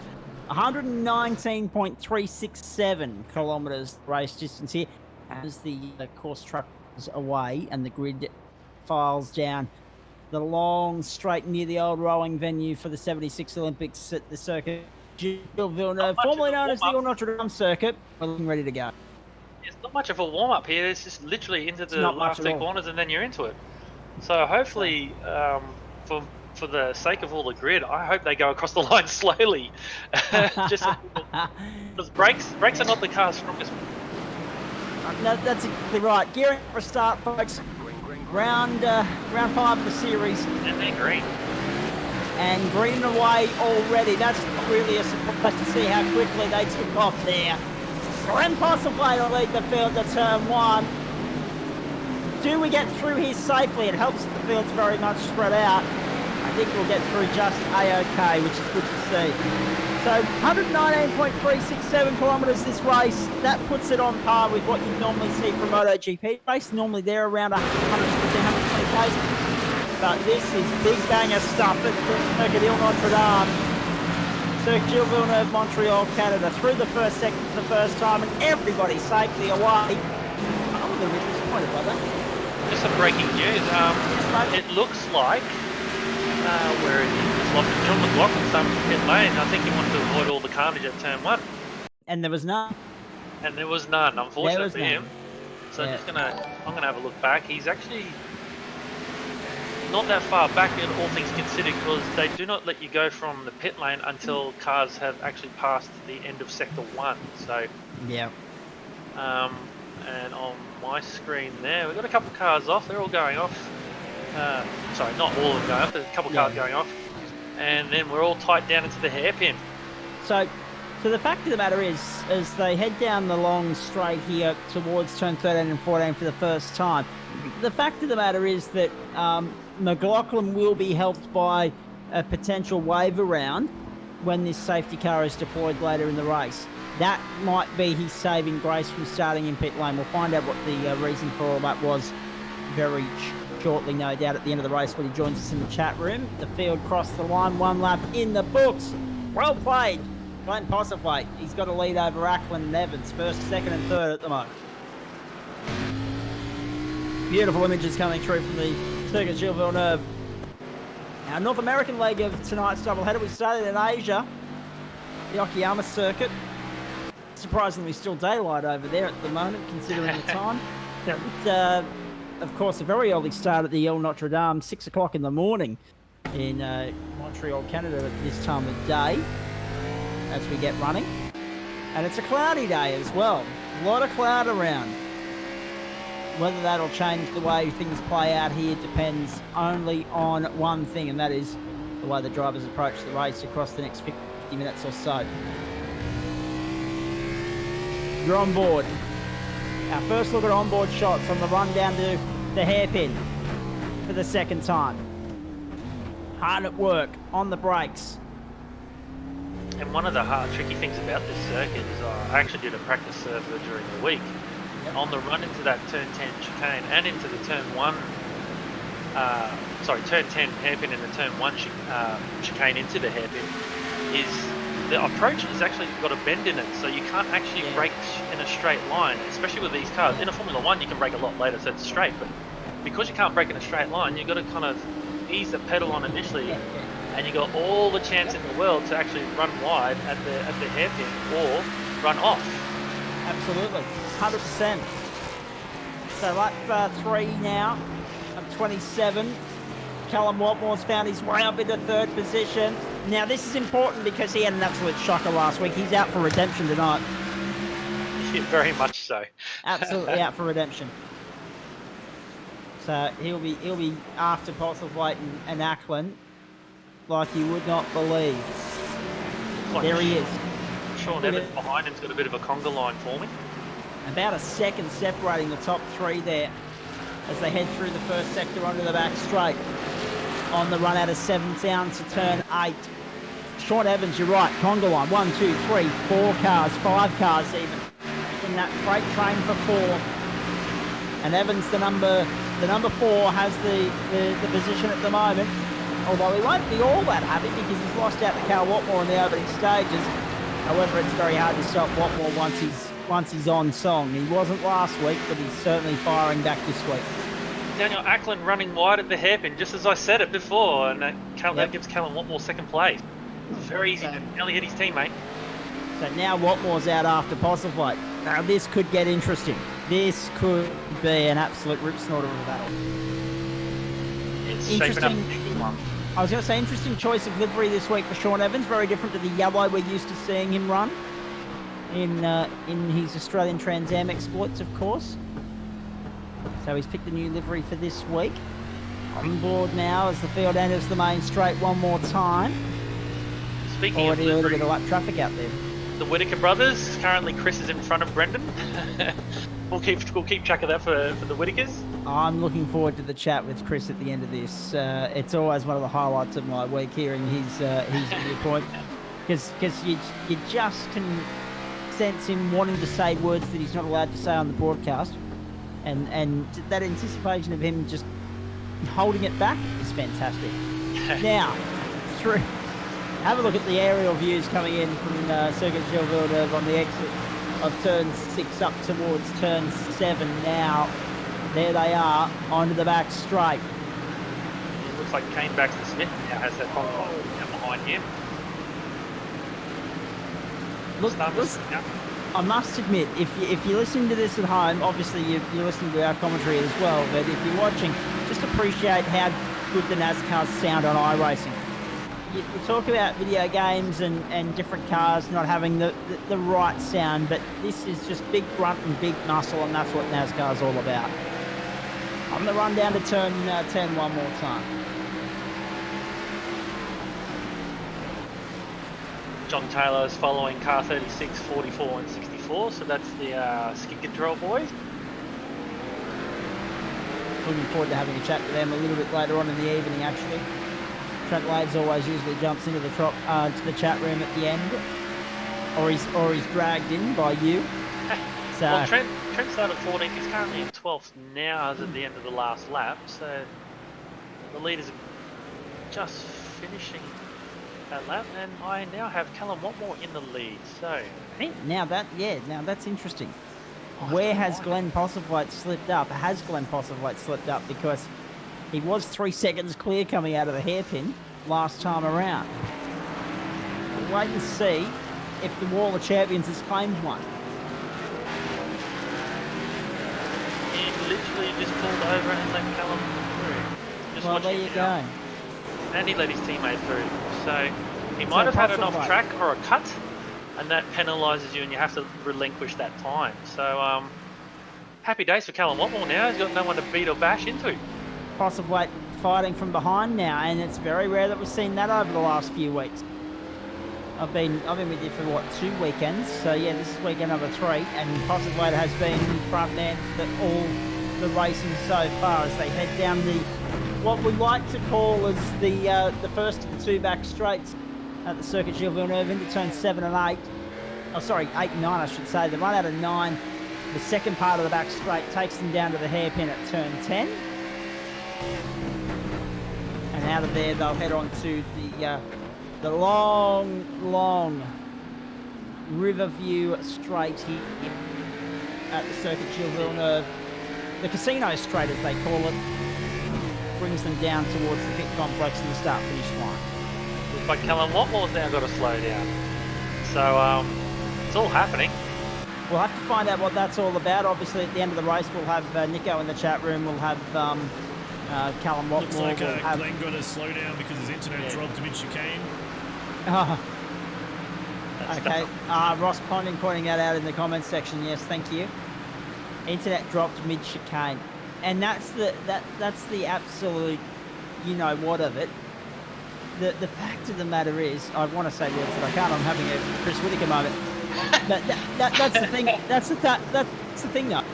That's the absolute nook and cranny of it. You're relying on your internet. It can make or break your race. We talk about pit crews and everything else making and breaking races. In iRacing land, it's your internet. Yeah. Making and breaking your day. I tend to think of internet and computer as the car. So if you've got any technical troubles, it's, I guess, like having a blown engine, really. Exactly. So already Possibly coming unstuck with it. Already Watmore and Evans coming unstuck with it. Ackland's now showing as the leader on my screen here. So and he's just gone wide at the far hairpin at turn 10. So he'll cop a slow down.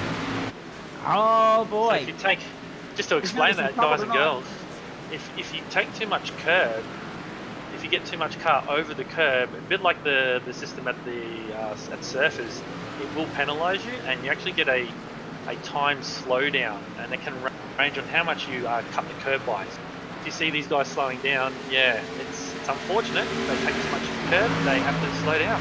I think that was Brendan Whittaker just going around and looping 360 at the turn 10 hairpin as well. So Whittaker's had a moment as we go back to an incredible battle here.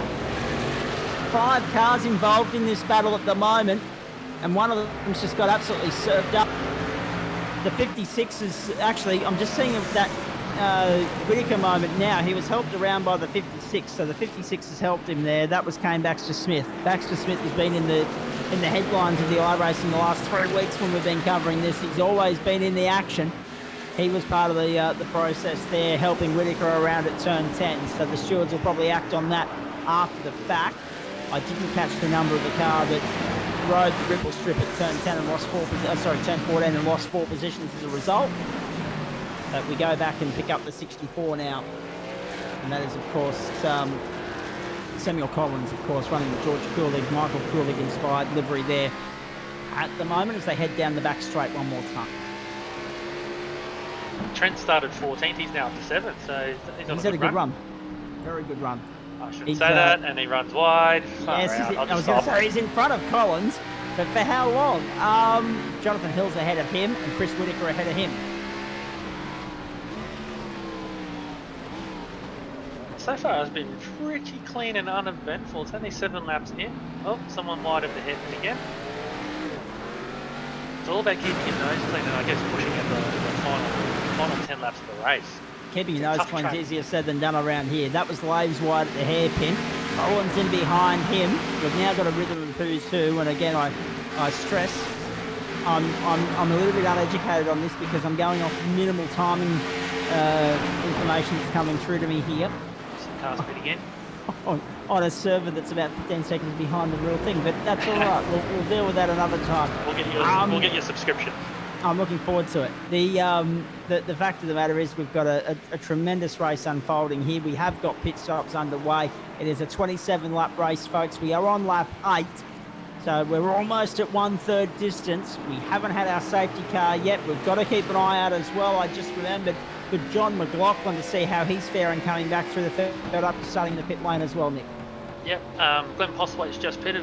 John McLaughlin is currently sitting, as of this lap, in 15th position.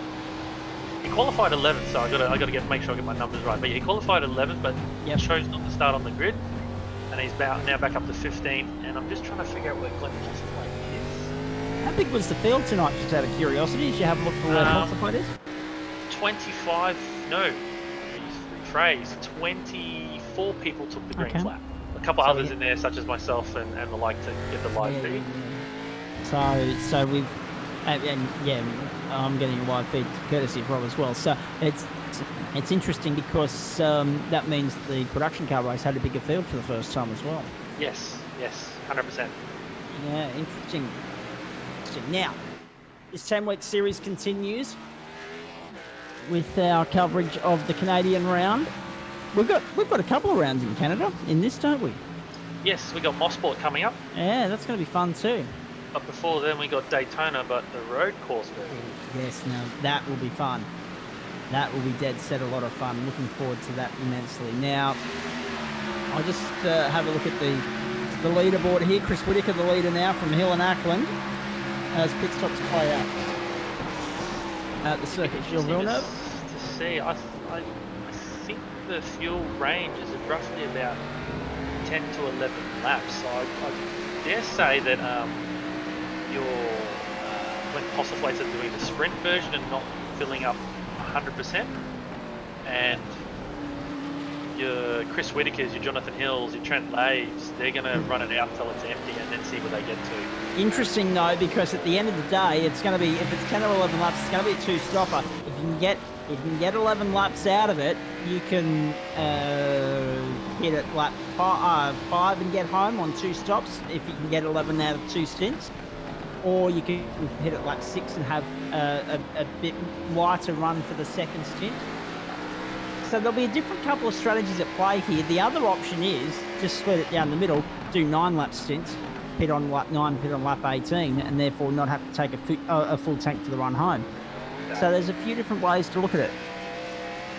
Just seeing here, race controls handed out a 50-second penalty to Kane Baxter-Smith for contact with Brendan Whittaker. Did you say 50 seconds? 15, sorry. 15, yes. No, I thought I misheard that.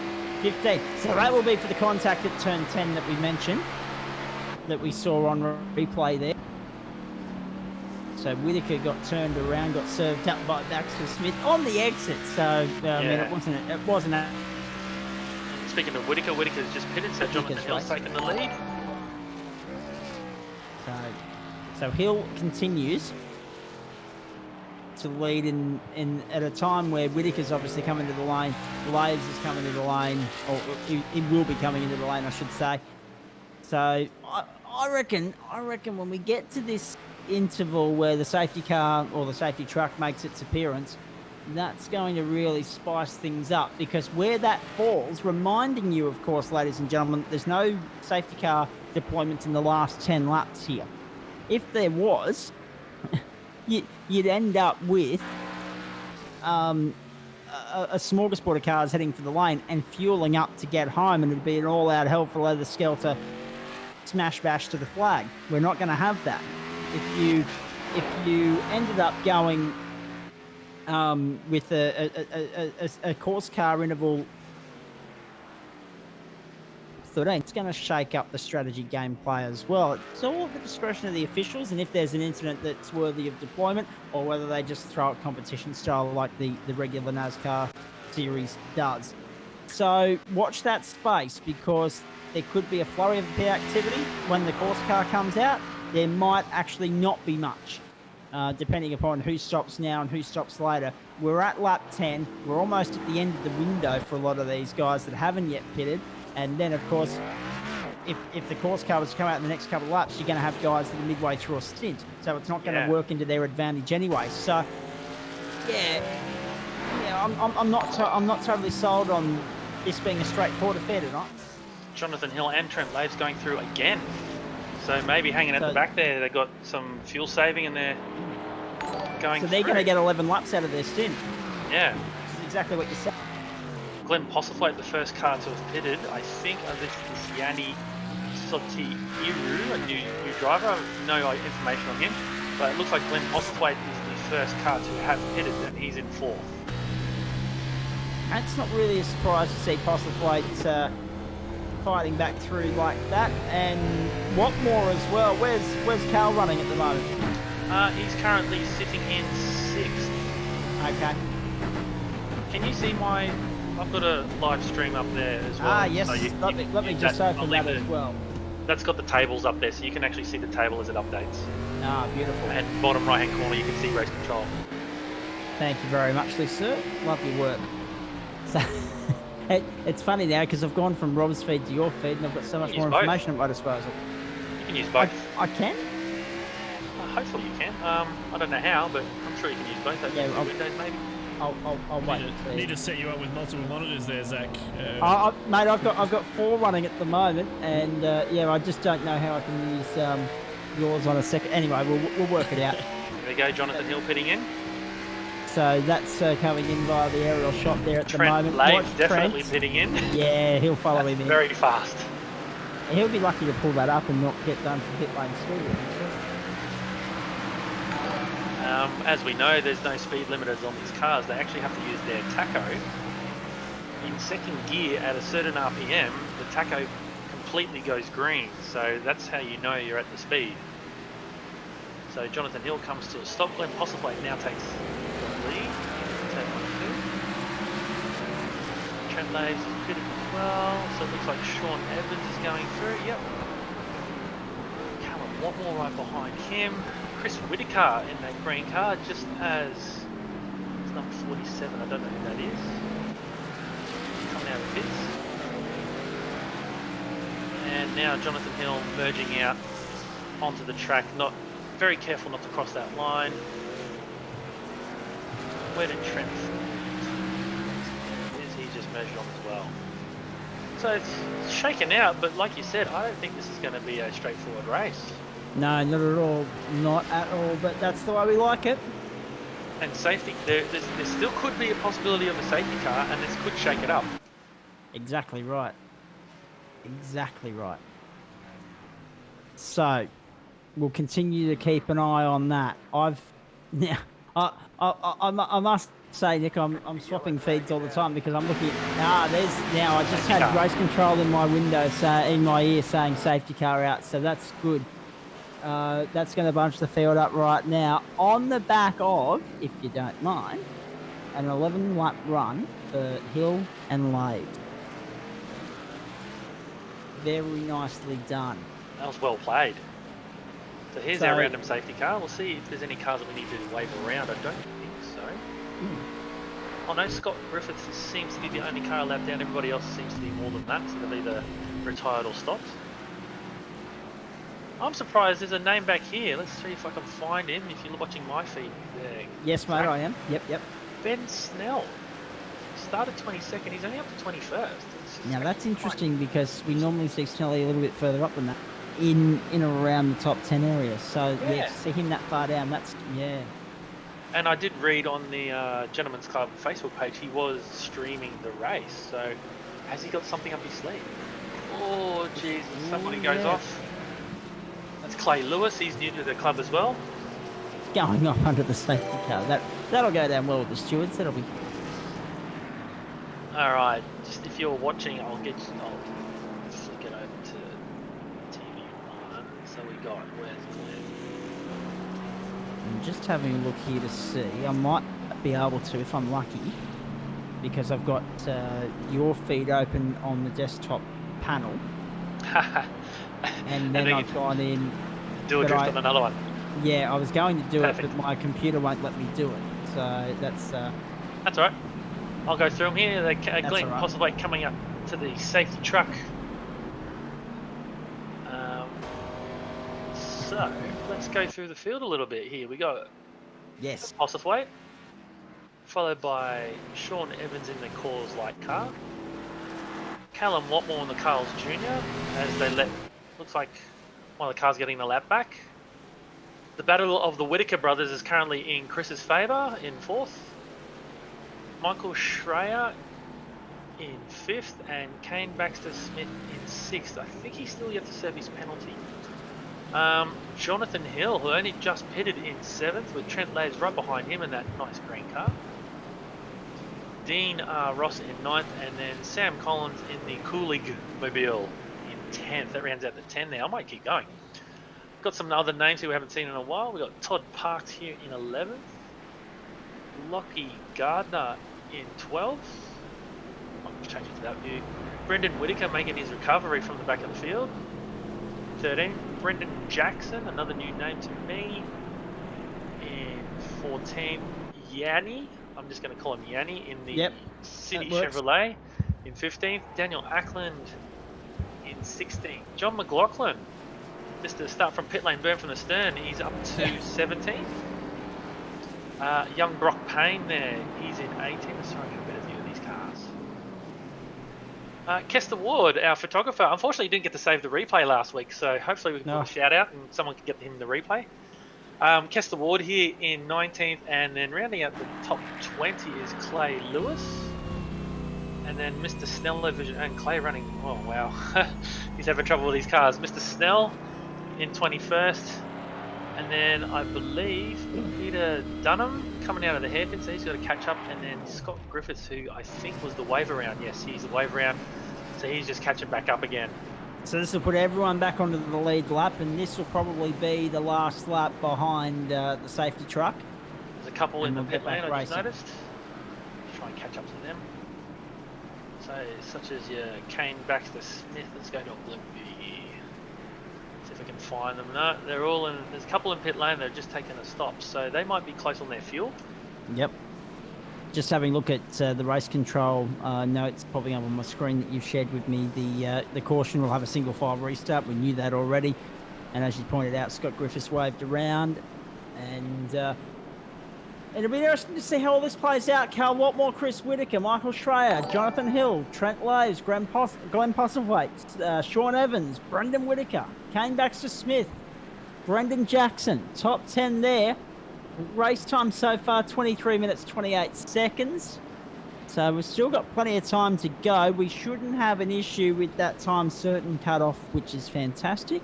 Yes. We should get the 27 laps in quite comfortably, ladies and gentlemen. So hang with us. We'll wait to see when the safety car is going to come in. I'd also like to thank, just quickly, a shout out to LJ Hooker Gain and Central Coast Subaru for supporting the Gentlemen's Racing Club, and also Doadrift for providing us with these great pictures. And yourself, Zach, for providing us with this great commentary. Oh, mate, I'm trying. I feel like I'm pushing the proverbial uphill at times, but or talking it at least. But it's been good fun so far. And as we say, week number 3, and we're sorting out new ways to make it easier from my end, because I'm one of the commentators that doesn't have iRacing software. But we'll work on that. We'll get that. And but the great thing is that It's been nice to, as I said earlier, I was supposed to be at Queensland Raceway this weekend. It's nice to be able to loosen the vocal cords and still give them a workout in a totally different environment as we get set for a restart. Yep, safety car. It'll be interesting to see the John O'Hill, Trent Laves, Glenn Postlethwaite, because Glenn has got 3 laps more fuel as he's just pitted. We've got the green flag. Watmore goes. Watmore put the foot to the floor and went. He takes the field down to turn 1. Whitaker in behind him. Schreier in behind him. We're a very clean restart this time around compared to what we saw earlier. Glenn Postlethwaite actually came out in 16th, my apologies. So it'll be interesting to see what happens from here. Yeah, I was going to say, Glenn Postlethwaite being that far down the order, this could be a drive from the ages here. Yeah. Contact. Came back to Smith, went off the road. Sean Evans was trying to avoid him, and Glenn Postlethwaite a bit of contact there. I'm just going to pop back to the other feet so that as they head down, have a look at Callum Watmore, ladies and gentlemen. He's opened up about 3 car lengths on Whittaker and Schreier. One slip up and Whittaker will have a taste of the lead here. Can Postlethwaite charge through? That's what remains to be seen here. And how are they all on fuel? We suspect another pit stop for everyone. Race board tells us that we're at the half race distance. So that makes it lap 14 of 27. So 13 to go. There will definitely be another pit stop for everyone. It's just a matter of when.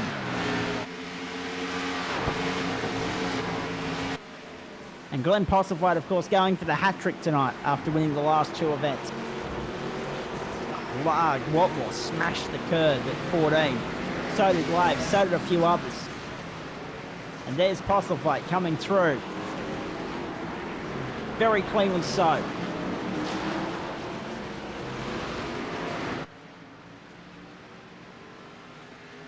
All right, so start of lap 16, Callum Watmore from Chris Whittaker and Michael Schreier. It's very tight at the top there.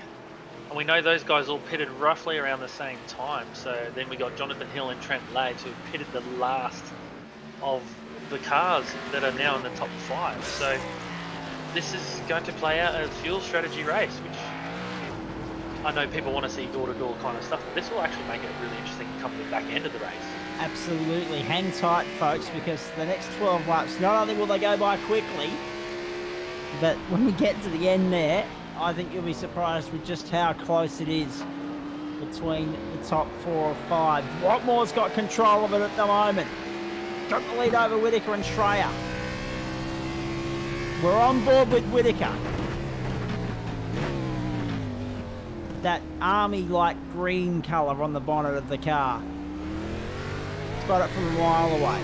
On the exit of turn 12, oh sorry, turn 10, 11, now 12. On the run down to 13 and 14. Who dives in when? We think now's still too early. 12 laps to go. That needs to be next time around or anywhere after that. But how early's too early? Watmore mistake. Watmore's come unstuck. There is a car in the lane. Watmore got done for curb hopping. So that's going to allow Whittaker into the lead here at the Circuit Gilles Villeneuve in Montreal. And he's lost second as well as Watmore. Big moment here. Trent Laves is tucked into 5th spot behind Watmore now. So that curb strike cost him 3 spots. And news just through, Postlethwaite a 5-point post-race penalty for contact and not redressing. So he's going to be -5 championship points. Now that's a big talking point. I think that was when we saw him in the turn 3-4 chicane. That's right, there was contact there. Good point. So race control are acting on that accordingly as they make their way down the back straight. Now this is interesting because we're talking about Watmore. It's amazing how in iRacing, compared to obviously the real thing, how a curb strike costs you so much more than what it normally would. Yeah, it all comes back to iRacing's philosophy of clean racing. The off tracks, the contact, all that kind of stuff gets penalised. So yes, I was going to see more cuttage in iRacing than we've ever had in real life. So I like the philosophy, just portraying it and executing it is a different story. Yeah. Well, and that's a good thing about a lot of these gents. Yeah. They're taking it very seriously. Another 5-point penalty for car 56, for car contact 73. So, not Glenn Postlethwaite's night. So, not Glenn Postlethwaite's night. Yeah. So it looks like Michael Schreier and Callum Watmore have gone into the pits. That leaves Chris Whittaker out front with John O'Hill right behind him and lo and behold Trent Laves. So it's the second constantly round evolving. now playing out. It's constantly evolving. There's never anything really static about this race. There's so much to keep up with. Absolutely. And still about 10 laps to go. So all the cars pitting now are right on their fuel window in terms of getting to the end of the race and not having to preserve. Anyone that pits with 8 laps to go should be able to go with a full tank all the way. That's it. And And then it's a question of whether you gamble and not take a full tank and run the gauntlet that way. So that's Exactly. there's a few decisions to be made and a few discussions to be had with teams and their mindset going forward here. This is going to be fun. And I'm just looking, Glenn Postlethwaite's now back up to 5th, and he's not that far off the top 4. So does he think he can make it all the way on fuel? Is he going to short shift? Track position is key, as always. Yeah, that would be interesting. But I mean, obviously he'll still be accredited with the win, but it'll only be worth 20 points to him instead of 30. So that'll be disappointing from that aspect. But it wins a win all the same. And how will it stack up in the championship? That's going to be the interesting point as well. Oi! The 707 getting carved up there. Oh, lucky. Lucky Gardner. He got up on the inside, got the job done, and then got smashed on the exit. All right, so we got another new leader. Jonathan Hill's back in the lead, closely followed by, he's had to relinquish it. Trent Laves through. I was going to say, we've had a few different leaders tonight. And lo and behold, right on the back of those two, Glenn Postlethwaite. So Glenn's coming through like a wet sail. And Laves is, as you say, taking the lead there. We've got the Whittaker car coming out of pit lane right now as well. It's going to be interesting how all this stacks up. There's no doubt about that. And how much fuel did the Trent What Laves, more coming through as well? Jonathan Hill party save during that safety car? Because they only just pitted. Whereas I do remember Glenn pitted during the safety car, which was 3 laps later. And interestingly enough, wasn't it Hill and Laves that went later into the first stint and pitted just before the safety car? That's right. Yeah. This will be interesting. It's going to be far from a simple equation, this final 9 or so laps, ladies and gentlemen. Hang tight, hang with us. We'll get you through to the checkered flag and we'll chat to a few of the drivers after the race as well. I don't know if the director's onto it, but it looks like Glenn Postlethwaite's now moved up to second, just displaced Jonathan Hill there for that second place. Flick through the onboard shots there for you folks, have a look. We've got a great variety of them. There's Postlethwaite, the next car up, I think. So he's charging through. Order restored potentially by the end of the lap here, but does he keep it clean? Or does he get into any more trouble and get another 5-point penalty? And at what point will stewards say, look, he's not responding to 5-point penalties, we might need to give him 10? So the main straight upon us. Look at the crowd in. Remember when you used to be able to go out and enjoy a sporting event, folks? How good's the crowd at the Circuit Gilles tonight? Fantastic. Early Friday morning Canadian time, of course. Very good morning to anyone that's tuning in via the live stream from that part of the world.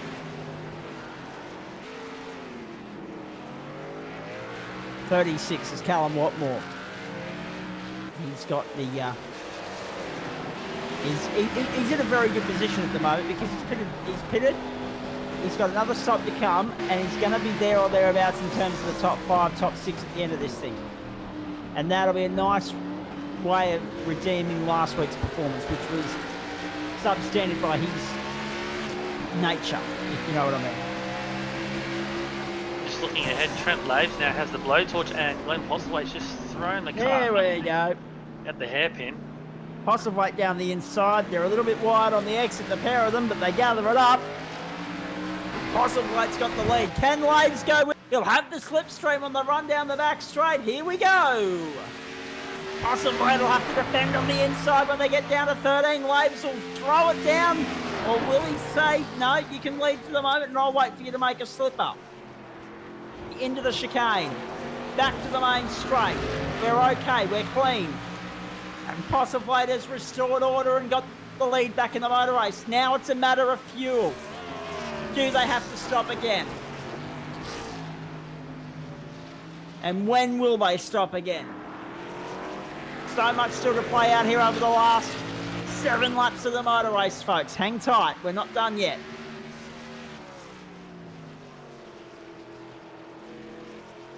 So, really, if we're looking at this honestly, Nick, the fact of the matter is, in terms of who's at the front, the race form guide has read true. It's just a matter of if it stays that way for the next 6 laps. And also the unexpected nature of the fact that Postlethwaite's got two 5-point penalties as well. Sorry, Postlethwaite's got one, and Kane Baxter-Smith's got the other. 5-point Oh, penalty. okay, so it's only one fight. Apologies, Okay, gotcha. Sorry, for a moment there I thought you said he had 2. So yeah, no, one each. good point. Yeah. Good point. It's gonna be it's gonna shake it up, because like I'm just looking through the race score now. Trent Lave started 14th. Dean R. Ross started 12th. He's now up to 5th. Lachlan Gardner started 16th. He's now up to 9th. So there's a lot of chopping and changing. So we'll see how this all shakes out. I don't know if you guys just saw that one, but Postlethwaite made a bit of a mistake just before, but Laves was unable to make any gain on it. Oh, they're pitting. They're both in. They're both in. Here we go. Make or break time in the motor race, folks.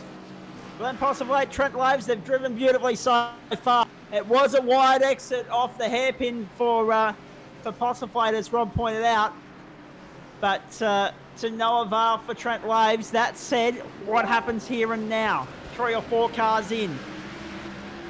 Who gets off the line out of pit lane quickest? Who then takes the effective lead of the motor race as we wait for more pit stops to play out over the last 6 laps here? I mean, there's 6 to go. There's Whittaker going down the inside of the 64. That's Collins, of course. Watmore in behind them. Gardner further back, of course.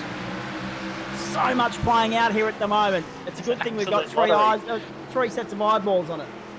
Absolute lottery. It was beyond me who's going to end up where. Just want to let you guys know some of the penalties we've handed out tonight. So car 73, 5-point post-race penalty. Car 56 has got a 15-second post-race penalty for contact, plus a 5-point post-race penalty for contact as well. Okay. All right. Thank you, mate.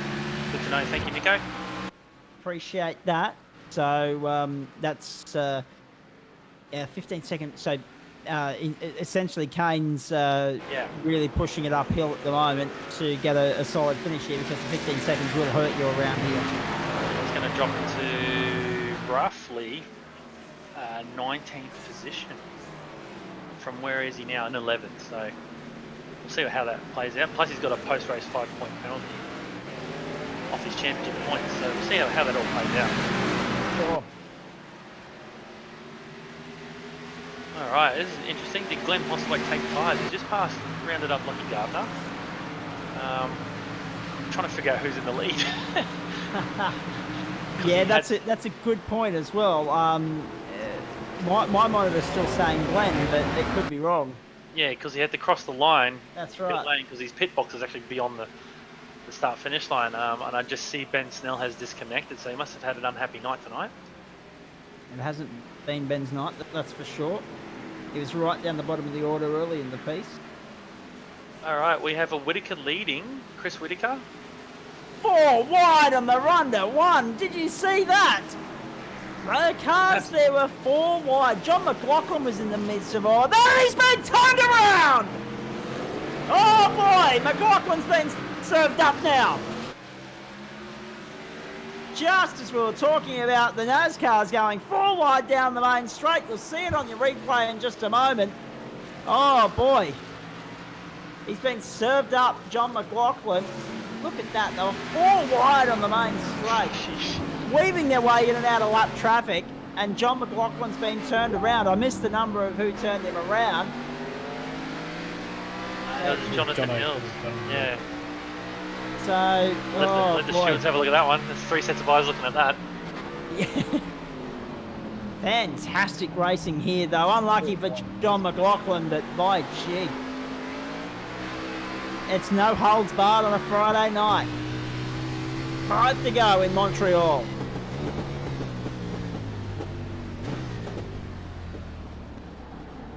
Currently, we got Chris Whittaker leading from Callum Watmore, who's right behind him. Then Dean Ross a little bit further back. And where's Postlethwaite factor into all this, mate? Because he's the one we're really watching. Yeah, he's currently in 6th. Just have a look at his lap times. He's got a good turn of speed as well. So, who's he got in front of him? He's got his teammate in front of him. And then he's on the back of Sam Collins. So, going to be interesting to see how this plays out. Have the top 4 got enough fuel? Have the top 5 got enough fuel? That's exactly right. These are the questions we don't have an answer to just yet. Oh boy. Trent Laves and John O'Hill. 4 laps to go. It'll be next time by. Trent Laves and John O'Hill have had magnets on their cars. They have not let each other out of each other's sight for the whole race. they're working over Kane Baxter Smith as Jono gets over the curb. Here's a turn up for the books. He's been struggling a lot lately, and I'm just going through the footage. Yes, mate. Is Lachlan Gardner Yeah. currently in 7th position? This has been his best run. No doubt about that. Yes, that's right. It's been his best run. Slowly getting the hang of it. I was hoping he'd get a bit quicker at it, a lot quicker, because these are similar to his Oz truck. But no, it's good to see. It's good to see the young bloke putting in the time and the effort, and he's picking up speed as we go. Indeed he is. No, it's been a terrific night here. We hope you've enjoyed what you've seen so far, but don't go anywhere, folks, because as soon as we wrap up, we're talking to a few of these drivers. And I dare say, oh, the 56 again on the grass there. It just hasn't been his night, has it? Came back to Smith, my goodness. They're in the wars. He's copping 15-second penalty after the fact. He's got 5-point penalty coming his way. Now he's getting served up by somebody else, unless he did that on his own. We didn't actually catch the start of that incident. And that is a point of the circuit that's a troublesome point for drivers, be it in battle or not. It's very easy to lock it up and get it sideways out of there and loop it. So who wins this thing? That's the next question that we have to find an answer to. Although I just don't think we're going to find an answer to it straight away. John McLaughlin was on our screen there a moment ago. There he is. Third car in shot there. As we continue to watch the 75 come through. Of course. The 79, I should say. Of course, Brendan Whitaker and Chris Whitaker. The boys have been driving superbly. 69 is Trent Laves. 36 is Callum Watmore. They're heading along the back straight here.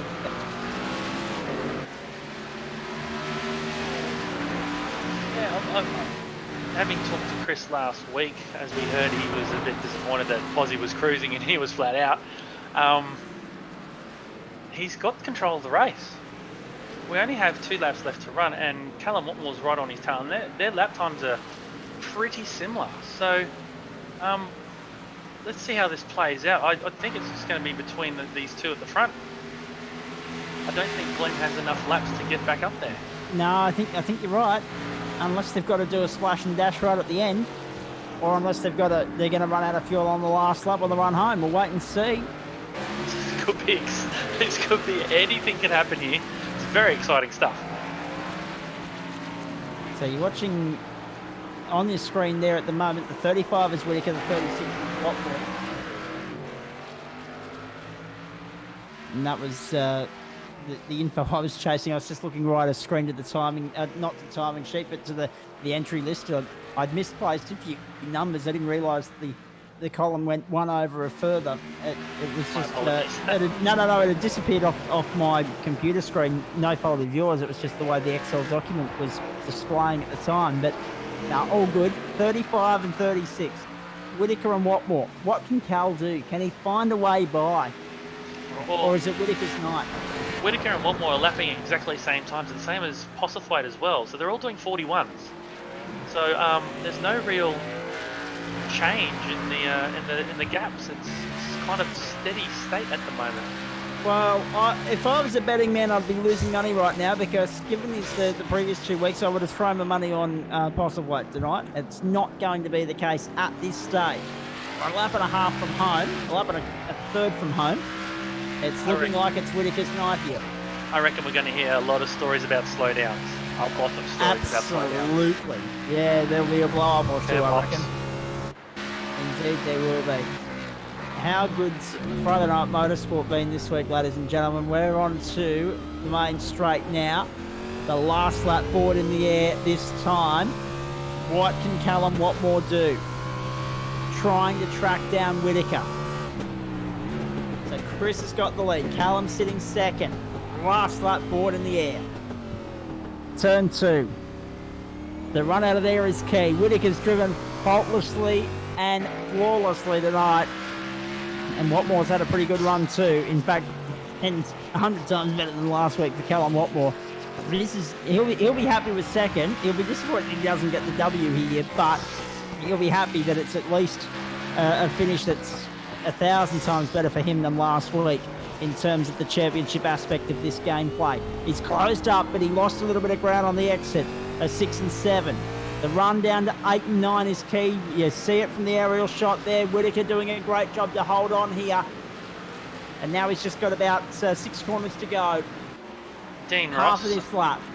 Dean Ross has lost 2 positions the last 2 laps, which is unfortunate. So he's dropped from 3rd to now 5th. But he's putting pressure back on to Glenn Postlethwaite. So we'll see how this all plays out. Certainly will. Into the hairpin for the last time. Oh, Watmore's Haley on the exit. Oh, that'll do it. Unlucky. That'll do it because he didn't get a good enough run out of there. He won't get Whittaker unless Whittaker mucks up this last corner. He can't get the job done now, Callum Watmore. He'll have to set off a second. What a turn up for the cards here. The favourite has been completely and utterly upstaged here. Glenn Postlethwaite's winning streak comes to an end. Chris Whittaker's into the last turn and out of it, onto the main straight, and he lights it up victorious in Montreal. Nicely done. And let the burnout celebrations begin. He'll be entertaining in the chat room in a few minutes' time. You'll hear from him. We'll try and have a chat to Carl Watmore as well. What a motor race. Sam Collins, how about that? Home for 3rd. It was a gamble on fuel for those guys, I'm sure, but it's worked as opposed to the likes of Trent Wade and Brendan Whittaker and Glenn Postlethwaite. The boys have upstaged the favourite. And Chris Whittaker is victorious in Canada. What a race. The end was really good. Really good. And once again, like last week, we had a positional showdown on the last lap. That was really good stuff. Last week, it was for the minor placings with Trent Laves, of course. This week, for the main prize. And that sets us up beautifully for next week. I think Chris is happy. He's just drifting the whole track now. I was going to say, I'd imagine he would be. He's been trying to get the W. He's been trying to get the monkey off the back for a few weeks. Very good. Nice, very nicely done. There he goes. Lights it up. Over at turn 6. And we might get Nick to have a look at the results for us now. Yeah, so Chris Whittaker victorious over Callum Watmore by 1.047 of seconds. And Sam Collins bringing in his car in 3rd. We got Glenn Postlethwaite in 4th and Michael Schreier in 5th. Unfortunately, he was dropping down, lost positions in those last couple of laps. Dinar Ross. Then we have Trent Laves, great drive. That was a really good drive. Daniel Ackland, Brendan Whittaker, and round out the 10, John McLaughlin. So we do see there's a couple more penalties. I did notice after the John McLaughlin, John O'Hill incident, John O redressed that, but in doing so lost another position to Yanni. And then further down we have number 21, which is, let's try and go through the field here, I'll find him. Number 21, Brendan Jackson, must have gone off track somewhere and then had a dangerous re-entry, so he's going to get a 5-point penalty post-race. Yeah, what an exciting event.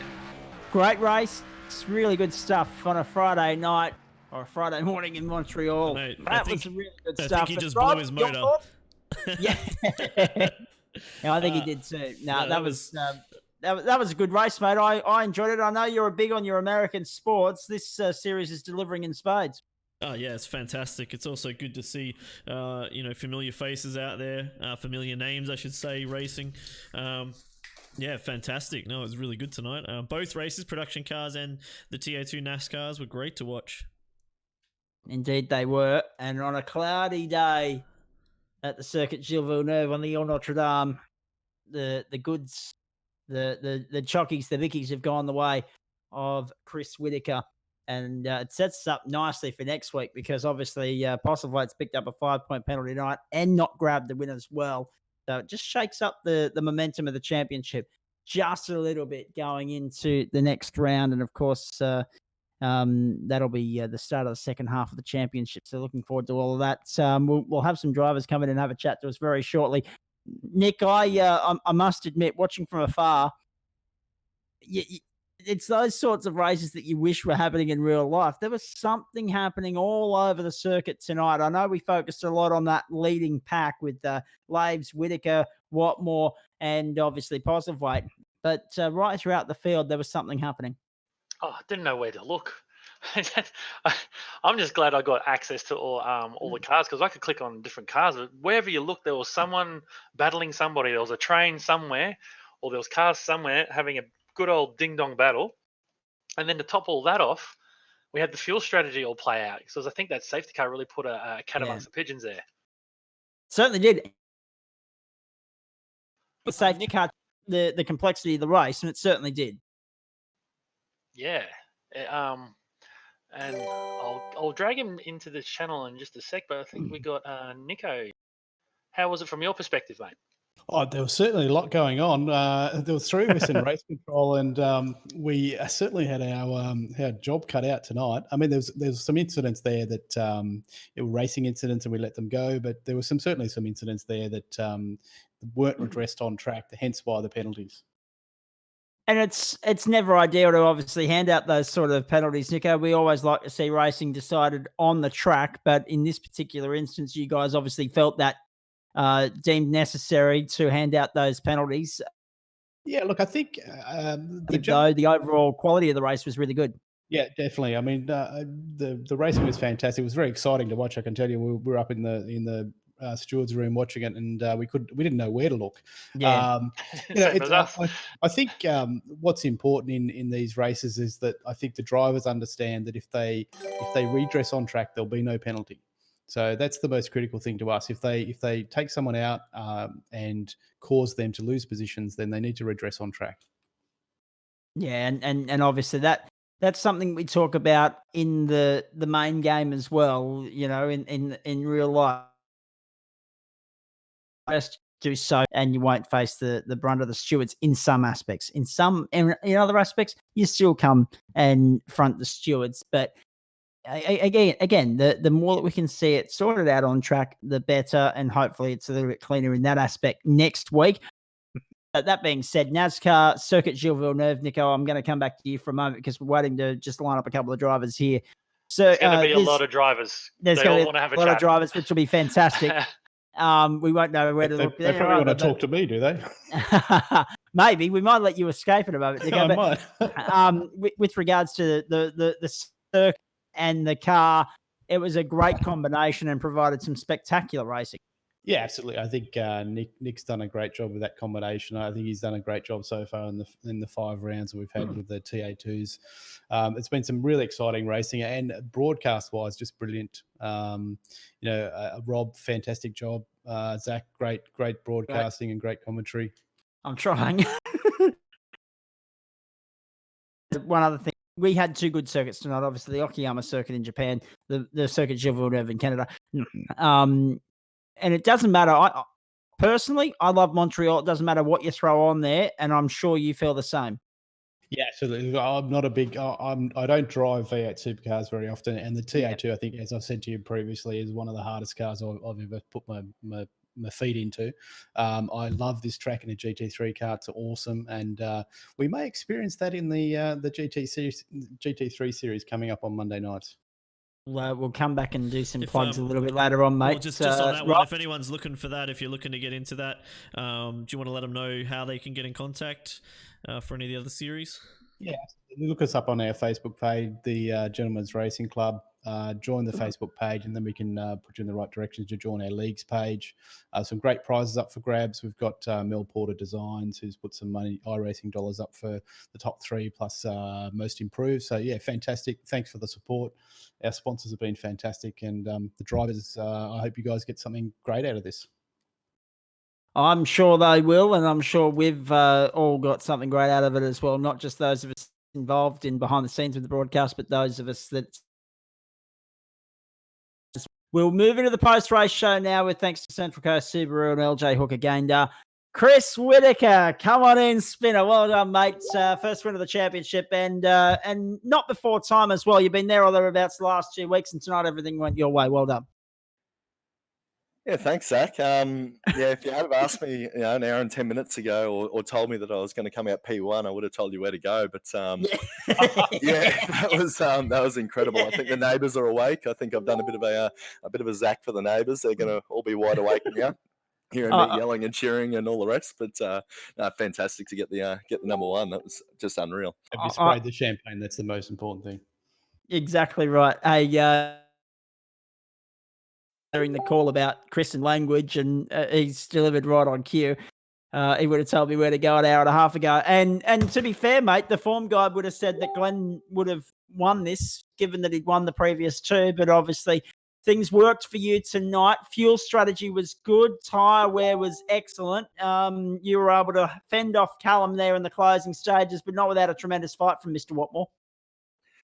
Yeah, I'm pretty sure Cal was being a bit kind to me there as well. So I think we're even from QR about 8 or 10 years ago when I helped him out changing a turbo between races. So I think that was a big thank you there. But regardless, I still beat him. I'll take that one. It doesn't matter how they come, I'll still take it. Don't get me wrong. So bloody good fun as always.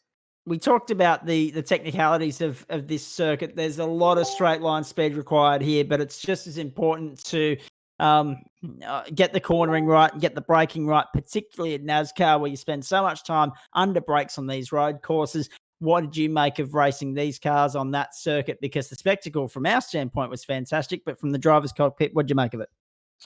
It was really, really different to the other tracks that we've done. It's sort of one where I was finding I was getting my best times by actually having a bit of a dig at it, where everywhere else has been sort of back it down and just baby it around, and you're sort of extracting the time that way. But I haven't done a lot of racing around here. I think that's only my second race that I've actually done around here. But I mean, we did 6 or so hours of practice through the week as well, which certainly helped out. But it's a different circuit. I probably would have classed it as a bogey track at the start of the season, but I'm pretty happy to have that sort of result on a bogey track, I guess.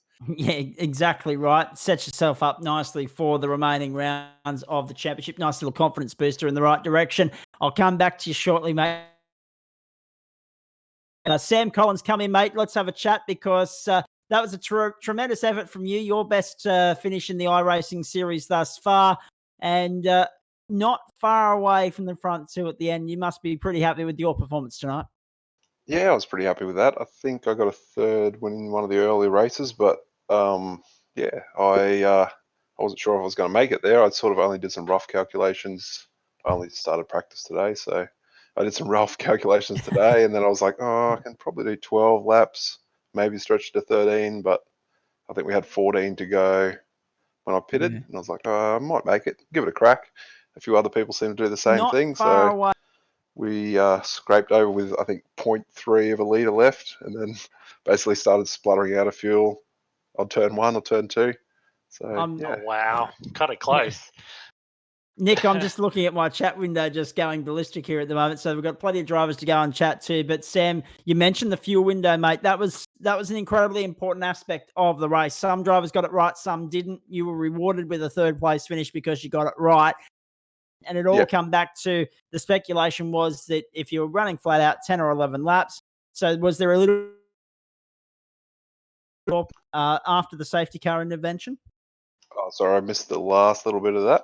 Was there a little bit of fuel conservation going on there in that last stint because of the fact that you were trying to get 12, 13 laps out, or were you confident to be able to accelerate the whole way? I was not thinking I was going to make it. I had to say probably, I think normally on a fast lap, use like 2.9 litres a lap, and we had to get down to about 2.6. So it's a fair bit. I was going to say that wouldn't have been an easy thing to do. No, but the other guys are in the same boat, Chris and Cal, obviously, and I think a few other guys, but we stretched it just enough to make it. Excellent, and a very good performance. A nice little confidence booster for you as well going forward for the remainder of the series. Yep, for sure. I definitely don't have the outright pace. Maybe top 5, 7 but definitely not top 3. But no, I'm pretty stoked with tonight. All right. So, and congratulations to Chris and Cal for first and second. We'll come back to you very shortly, mate. Hang in the chat room there with us. Brendan Whitaker, I'll come to you.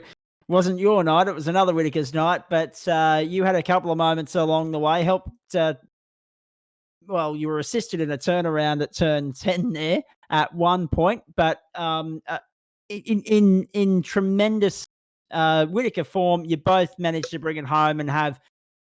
Actually, where did you end up in all of that? Were you in the top 10 by the end of that, or did you fall out? Snuck into 9th at the end Snuck there. into 9th at the end. Yeah. But it wasn't an easy night for you, is what I was getting at. No, not at all. I had John McLaughlin always seems to pop up in front or behind or somewhere around me, so it's good fun. He pushed me at a good strategy, and I was out of tyres, so it was good fun. Actually, that's another point. Tyre wear was a big thing around here because whilst everyone was trying to save on fuel, you wrecked. Sorry, dropped out there, mate. I was just saying you seem to, the internet on the PC. It's funny, the internet plays up more than what it does on the laptop. We might have to go back to the laptop next week. What I was saying was there was a fuel race on at the front of the field. All these guys trying to save, and you were just trying to nurse it home on pretty rubbish rubber in the end. Yeah, unfortunately, the middle of the pack's usually the hardest place to race. I think the guys up front are pretty experienced and smooth and fast and still look after their tyres, where I just seem to go as hard as I can, and I chew the tyres up a few laps in and just try and hang on. But no, it's good fun. It certainly was. Stand by there. I'm going to come back to you in just a moment. Actually, no, before I do move on, talk to us about what happened there between yourself and Kane down at turn 10, because it just looked as though he helped you around. Was it that you got a slow run and he's come into you as a result? What happened? No, I think it was probably a line ball call, that one. Okay. I mean, I took a bit of a wider line in the late apex, and he went in early, so it's naturally going to be close. But yeah, same thing. I didn't think I was going around, but I sort of couldn't catch it, so I just had to loop it, and then obviously readdressing wasn't going to work. So yeah, unfortunately, it happens, mate. You win some, you lose some. Yeah, exactly right. Rough night at the office. Done. Carl Watmore, let's go to you second. You'll win one of these things eventually. You love your NASCAR. That was a solid run for you and a nice way to bounce back after last week. Oh, thanks heaps, Zach. That's a decent night and bloody awesome drive to Chris, who earned that. He was working for it. I wanted it. And, I showed the nose a couple of times, trying to force a mistake, which is the way to get a spot around here, basically. It's all about pressure. Big time. And I made too many of them. Oh, geez, I had about 3 or 4 where you just lock a brake for a second, and poof, you're through the chicane, and there's a big slowdown, and there's 3 or so spots. So I'm kicking myself for that. But awesome work, Sambo, to get on the podium with on the smell of an oily rag. Yeah, that's really cool. But hey, I got to thank my mate Ross, was on the crew chief duty, crunching the numbers on the calculator, because that's, I don't know, I struggle to do those at the same time, like some guys can, and that helped a lot. We came up with the strat, the early undercut number, and it worked. When we stayed out, I was like, okay, am I going to be all alone with fresh tires behind me attacking? But no, we were lucky that Glenn and Dan were buried in traffic, and the buffer worked for us. And when I popped out in clean air, I'm like, oh yes, felt good. And I was doing all the right things, almost to the lap point, the pit lap, and I just scooted the last chicane. It's like, kicking myself. But yeah, bloody good fun and a great finish, and awesome win, Chriso. And I was going to say, mate, the exit of 10 on the last lap is probably what cost you an opportunity to have a crack going into 13 at the end of the back straight there, just a little bit sideways, and bogged it down on the exit of 10, and that was it. Yeah, that's right. Hey, we did plenty of practice. Thanks to Chris, we put a few hours of practice in around here, and got really good at qualifying. Well, so I thought, and then I failed to put a lap together, but didn't do enough long tyre runs to see how they go and how the car would change. So I was playing a bit with the brake bias to try to stop barging through the chicanes as the race went on, and finally figured something out there. But I should have worked on race pace a little more, but that was bloody great fun. Good to get a decent finish for once after last week. Oh, Exactly right, mate. No, you drove beautifully, because last weekend was a little bit later on, because you touched on an important point there with the slowdowns, and that seemed to be a big talking point right throughout the race. I want to go back to the very start of the race, though, and bring in our good mate John McLaughlin. Hello, mate. Hey, Zach, how's it going? Not too bad. What happened to you at the start there? Why were we starting from pit lane? I guess after watching the supercars the other night, I thought I'd roll the dice and start from pit lane, but I must have rolled a 1 because there was no accident, so it was kind of not. Well, this is the interesting thing. Nick and I were talking about this in the call, and Nick said that you've probably gambled thinking there'll be carnage in the first corner. There wasn't, because the field was that far spread out by the time we got to turn 1 that there was no chance of anything happening. It was almost like we were line of stern single file in most parts. But turns out the drivers in this series are cleaner than the supercar drivers, so who knew? Well, it is called the Gentleman's Racing Club after all, John. I did say that. Yeah, exactly right. Now, mate, after that, of course, you're a little bit quiet on our end, because we didn't pick up much of you tonight, except for the one incident that you had after the cars were 4 wide on the main straight. You got served up at turn 2. What happened? I think I turned across the front of the other guy. I kind of slid it in through that first left-hander, and I didn't think he was still kind of up the side of it. The rear view mirror I've got in the thing is like a really high FOV, so the cars kind of look behind you, but they're actually beside you. So just a bit of a mistake from me, turned across him and got spun around, babe. Well, fair enough. We actually have the other driver in here, Jonathan Hill. How was it from your perspective?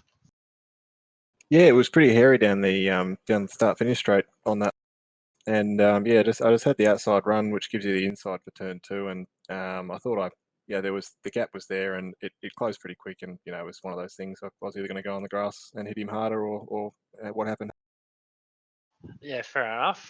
I noticed that you and Trent Laves here, who's also in here, I'll bring you into the conversation too.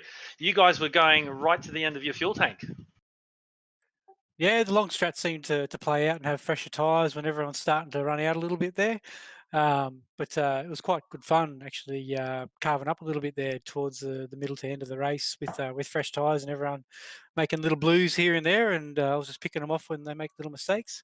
But talking about that run onto the front straight there, we were bloody 4 wide. That was wild. I seen someone on the inside that had a slow down, and then Johnny Mack was coming up the left of me, and then Jono's flying up the right side. I'm like, I'm out. I bailed out. Yeah. And sure enough, they came to blows, unfortunately, and gave it back to me. But that was pretty wild, boys. It was good fun. How many, you and Jono, this question for both of you, how many laps were you guys getting out per tank? Because I think you guys made it to lap 11 before you pitted? Yeah, could have stretched another lap, I think, but in the end, when the safety car fell, my strategy just didn't sort of play out because of that late stop, and I just didn't get a chance to capitalise on the fresh tyres between the stop and the safety. Yeah, you could get a like 12 laps on a smell of an oily rag. You could have done on a full tank. I decided to split the second half of the race because of what Jono was talking about there, where you don't get that benefit of the fresh tyre in the last 5 or 6 laps. So I sort of split in half, and it actually worked out quite well. Actually, I found out in my first stint I was able to hold pretty good pace all the way up until my last lap. I think I was only 2 seconds off my quali time by the end of the 11 laps. So that helped me quite a lot, I think. Yeah. We noticed that in the commentary as well, because Jono, where am I looking on the stats here? Jonathan started 6th, and where are you, Trent? You started 14th, but by the end of that stint, you were on Jono's bumper bar the whole way. I was actually leading for a little bit there. If you didn't notice in the middle of the race, no, we saw that too. I'm like, this is all right. I've keep the sponsors happy, Yeah, Jono led 3. Trent led another 2. It looks like, and that was the thing, through the middle of the race, Zach and I were commenting, everybody had to go at the lead at one stage. It was changing like snakes and ladders. It was brilliant.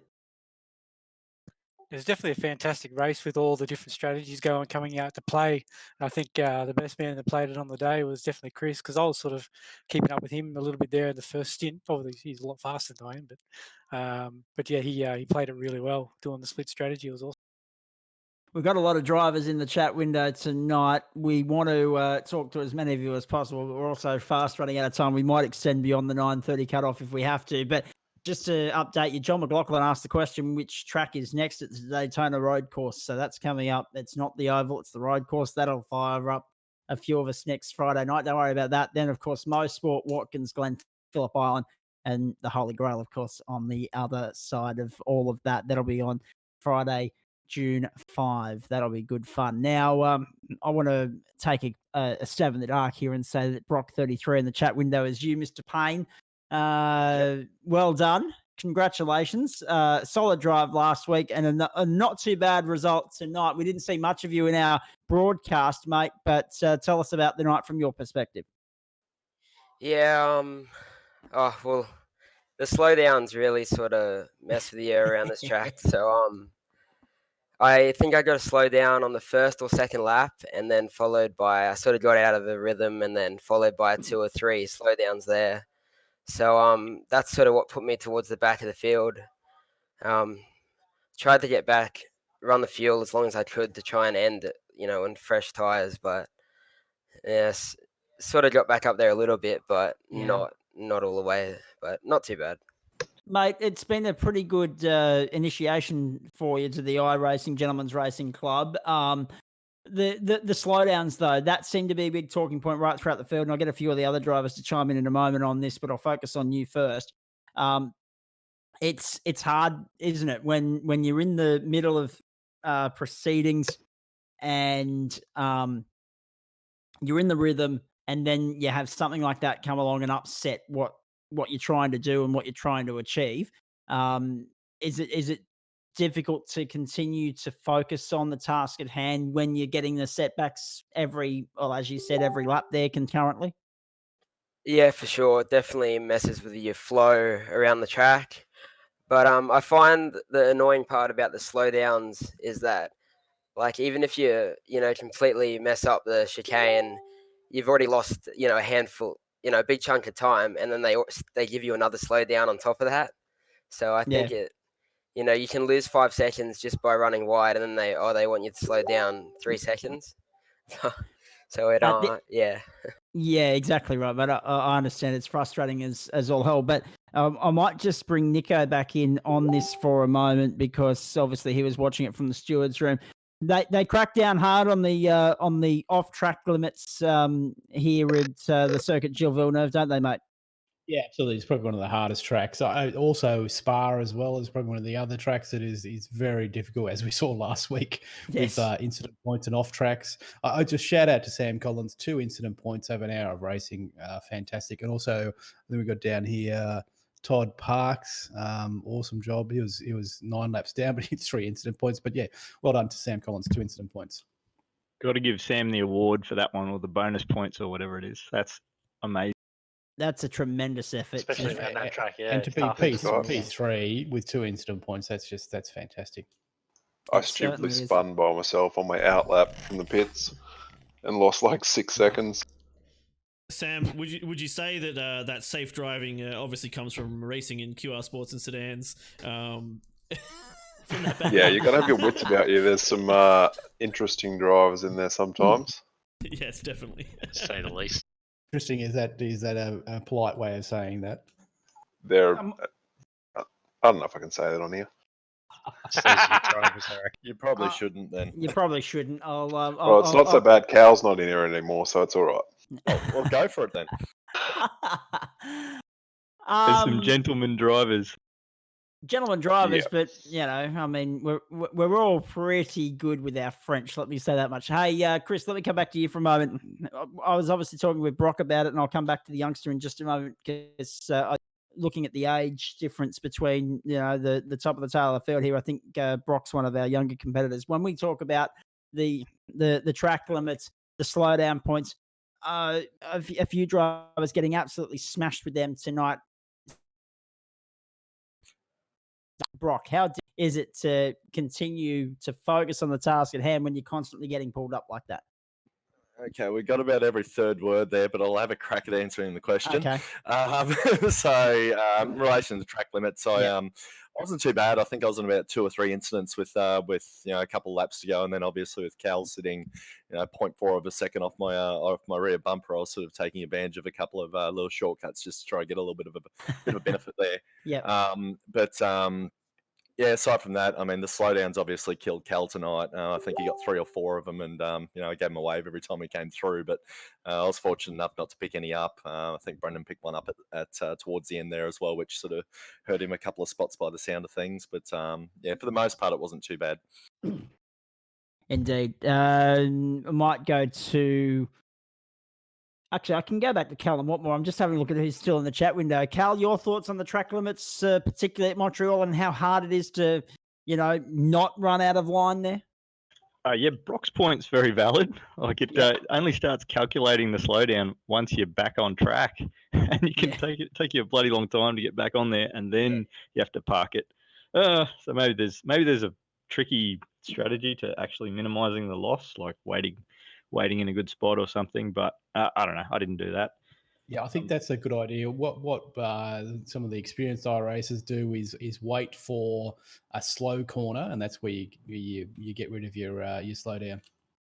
Yeah, that would have been smart, but I was worried about carrying it over the start finish and black flagging a lap or something like that. So I was just park it and get going. I think you have a certain period of time, Nick. I'm not sure of the rules behind that with iRacing, but I think I don't know if it matters whether you go across the start finish line. I think you just need to do it within a certain period of time. I think if you go across the start finish line with the slowdown, it'll black flag you. Yeah. Yeah. Okay. Interesting to learn how different this iRacing caper is, isn't it? As we go on. Coming back to you for a moment, Brock. I'm going to work my way through here. I've got to get the Clay Lewis yet, and I've got to get the couple of others. But to you, Brock, obviously everyone's excited and pumped about the prospect of getting back on the track proper in due course. Give us an update on what we'll see you racing when we do get back up on track, mate, and also how you're enjoying this learning curve of getting used to racing in the virtual world. Yeah, well, I am enjoying the sim racing. I think it's a great alternative to what we can do at the moment, but I cannot wait to get back on the track. Yes. We will be racing our R87 in pre-production. Very nice. Yeah, hopefully that local, state level racing will get back to relatively soon, because obviously they don't have the huge turnouts with crowds and whatnot. But That's right. yeah, hopefully maybe in a month or so we'll be back on track, but I don't know. Not entirely sure. Hopefully soon. And of course, when we talk about the racing behind closed doors concept, as long as that still entitles commentators to work at the weekend, I'm okay with that. Let's go back to Clay Lewis is in the chat room for the first time, mate. How'd you enjoy your initiation to all of that tonight? It was actually quiet for me. Not much action. I only had like 10 incident points so far. You're one of the lower scorers then in all of that. Yeah, I think Clay did a really good job. I don't think you drive these cars very often, do you, Clay? It's the first time in one. I normally never drive these cars on road, but I normally do like oval. But my race was kind of fine. Only spun the car like twice. I had to make an early pit stop for the race just to make sure I have a good strategy before the safety car comes out. And the plan that did not work, so still come home in 17th was it's still a decent result. Yeah, absolutely. Indeed it is. And something to build on going forward. Now, the next course, ladies and gentlemen, is that famed circuit at Daytona Beach, Florida, the Daytona International Speedway. The problem is it's not the oval. So it's not going to be NASCAR racing as we know it at that venue. It's the road course. It's going to throw up a nice little challenge for us next week. I'll get a few drivers to comment on this. I'll start with you, Trent Laves, if you're still in us. There we Yeah, are. mate. I just realised last week we spoke about what I thought of Montreal. I actually had it confused with Zandvoort, saying it was open and flowing, and that's obviously not the case. So I think everyone else had a bit of a giggle at my own expense there. So apologies for that. But yeah, Daytona I know pretty well, so hopefully it'll put on some really good racing, especially with the slipstream battles down that back stretch. It's going to be quite a lot of fun in these cars. I think the first turn is going to cause some dramas for these cars. I was just about to say that you were braking at the start-finish line. Yeah, that's what I was about to say.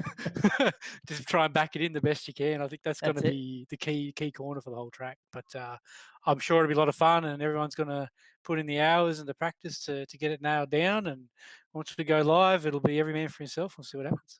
Callum Watmore, as someone that loves his NASCAR racing, this will be something non-traditional in terms of racing on the road course. Have you done any laps around here in a NASCAR on the iRacing platform? No, I haven't. I have driven and sort of got up to speed with the Charlotte Roval, and I went from absolutely hating it to, I really like it now. So I don't know. We'll see how we go with practicing during the week.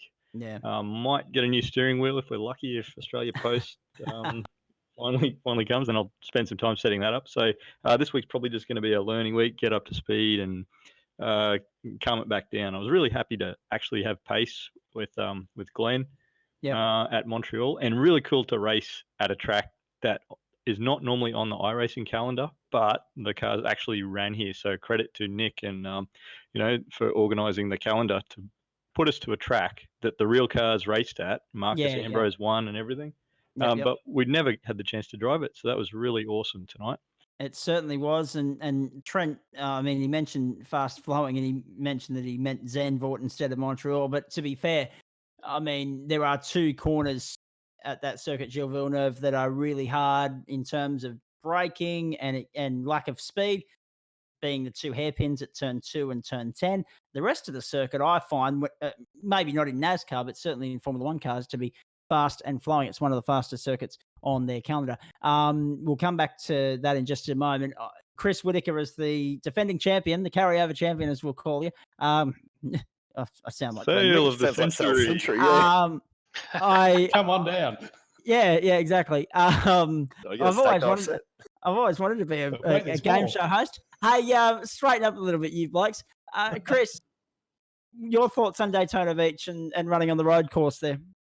I love Daytona. I think the road course it's a great track. I know a lot of people have done a hell of a lot of laps with obviously the 24 hour and the likes around there. I've never driven this car around there, but I'm a big fan of the circuit, so I'm really looking forward to it. I think it'll be a good combo.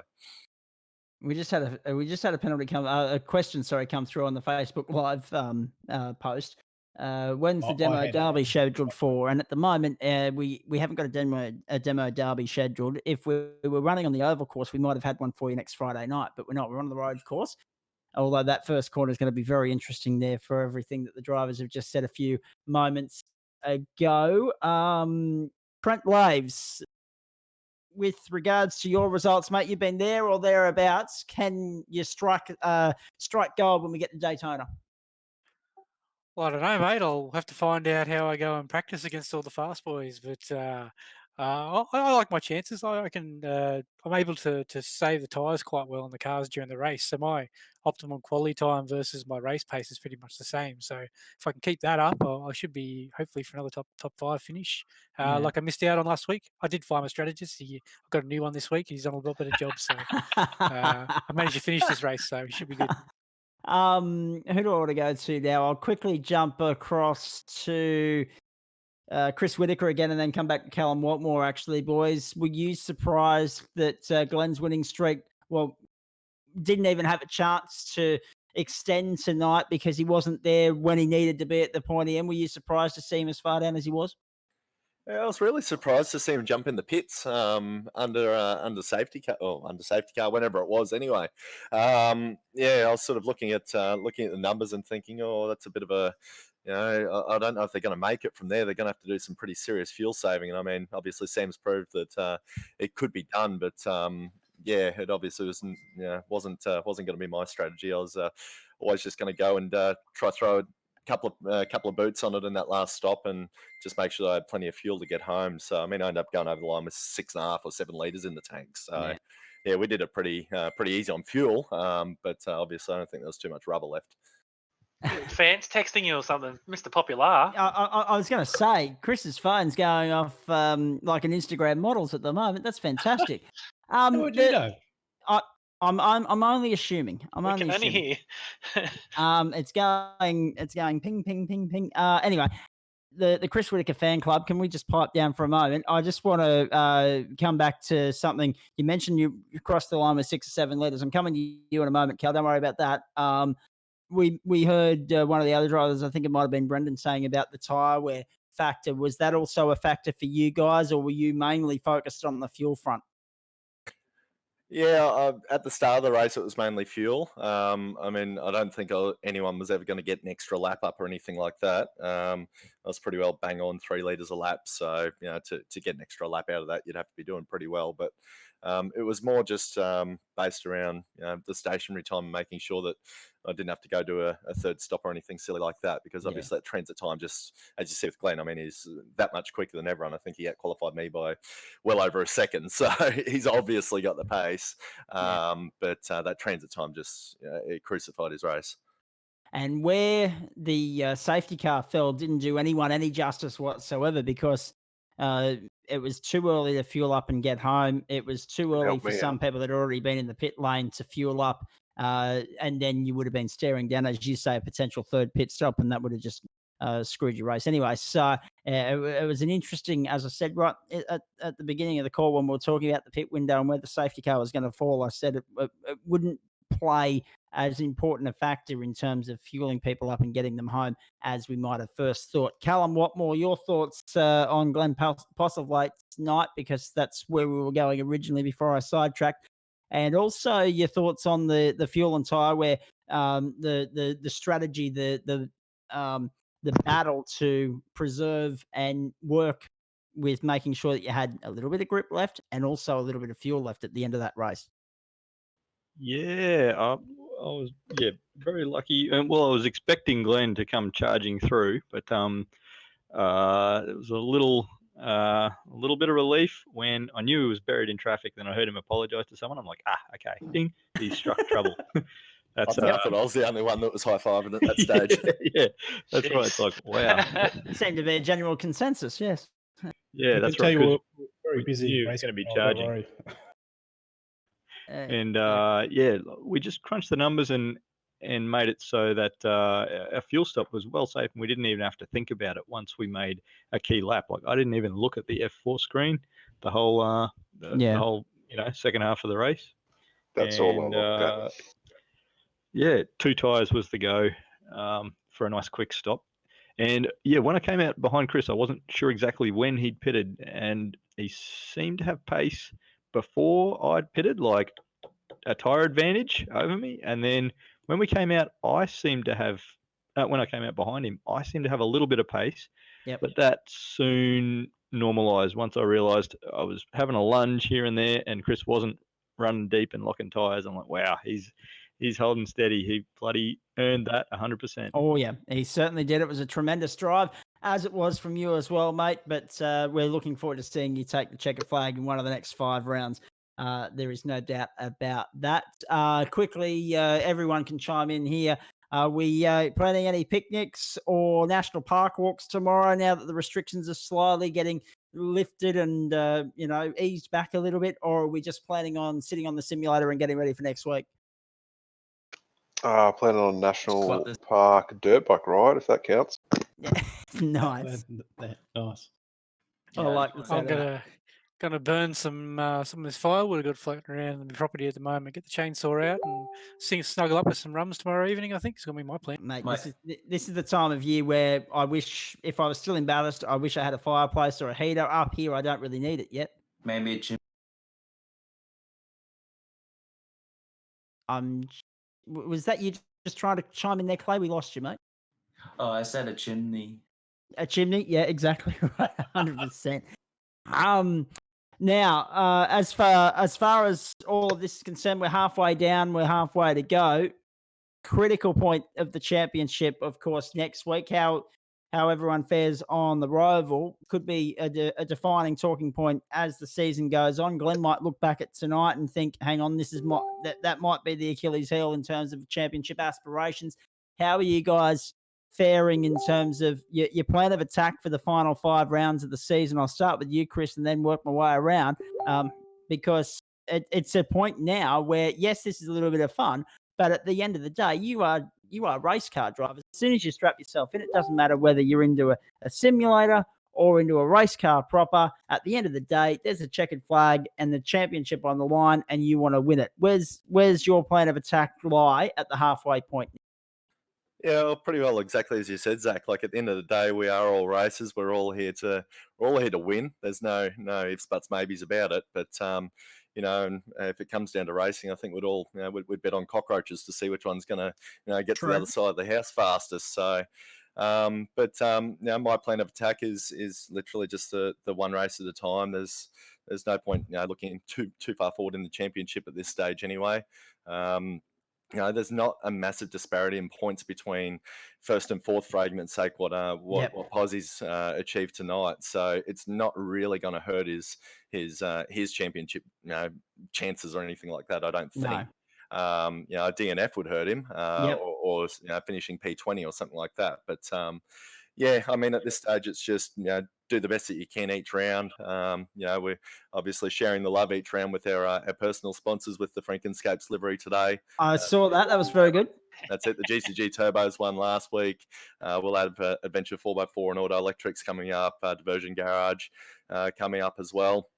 And a quick shout out to my sister-in-law Lindsay, who did the livery up for tonight. I think it looks epic. It's a pretty good livery she stitched together there for us. And a g'day to mum and dad who are listening at home, and that's what my phone was going off all about before. So I had to slide that in there somewhere. So. Very, very nice. My phone's sitting on silent, just future reference, everybody. But the fact of the matter is, I'll throw it back to Cal now, mate. With regards to your result last week, that's your Achilles heel of the season. You now must be looking at each race as though you need to be on the podium or thereabouts if you're going to factor in the equation at the end of this. I don't really have. I wish I had the speed, but the reality is I'm half a second off, so I just want to win one, and I'll be very happy with it. And which circuit do you think you'll have your best chance at, mate? Because obviously we go to another NASCAR circuit in Watkins Glen a little bit later on. We've got the Holy Grail at the end of the championship. Where are you looking at and targeting as that could be the one that does me?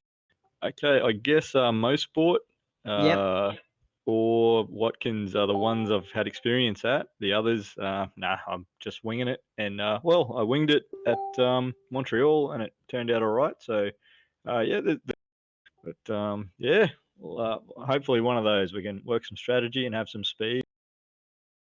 Indeed. Now, Nick, am I right in assuming that that's the updated points that you've just sent through to me on the chat window, or is that last week's? Sorry, I think that's updated. Yeah, that looks updated to me. That looks updated. In which case, it tells me that Postlethwaite's on 194, Whitaker's on 187, and Benny Snell, who had an absolute shocker tonight, is on 165. Cal Watmore 164, and Kane Baxter Smith, despite his penalty points tonight, on 145. If that's correct, that's where we lie. 144 for Collins, 138 for Trent Laves, then Brock Payne, Brendan Whitaker, and John McLaughlin, the top 10. So if that's updated, it's going to be an interesting back half of the championship, particularly watching that battle between Glenn Postlethwaite and yourself, Chris Whitaker. Yeah, I mean, there's still a big jump between us there, but so Oh, yeah. yeah. Hey, don't get me wrong. I mean, have a crack at it. It's we'll see what we can do. I think that obviously the strategy game worked tonight for us. So hey, hopefully it'll work Yeah. again for us at some stage, and we can get back on the top.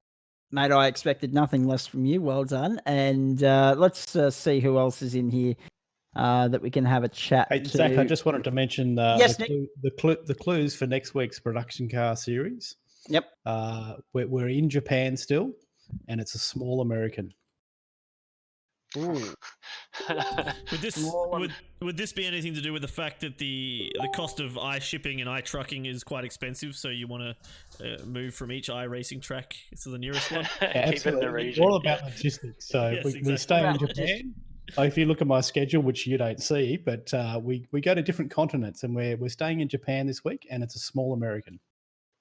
Small American. All right. Not Donald Trump. Not There's only Donald two other Trump. tracks.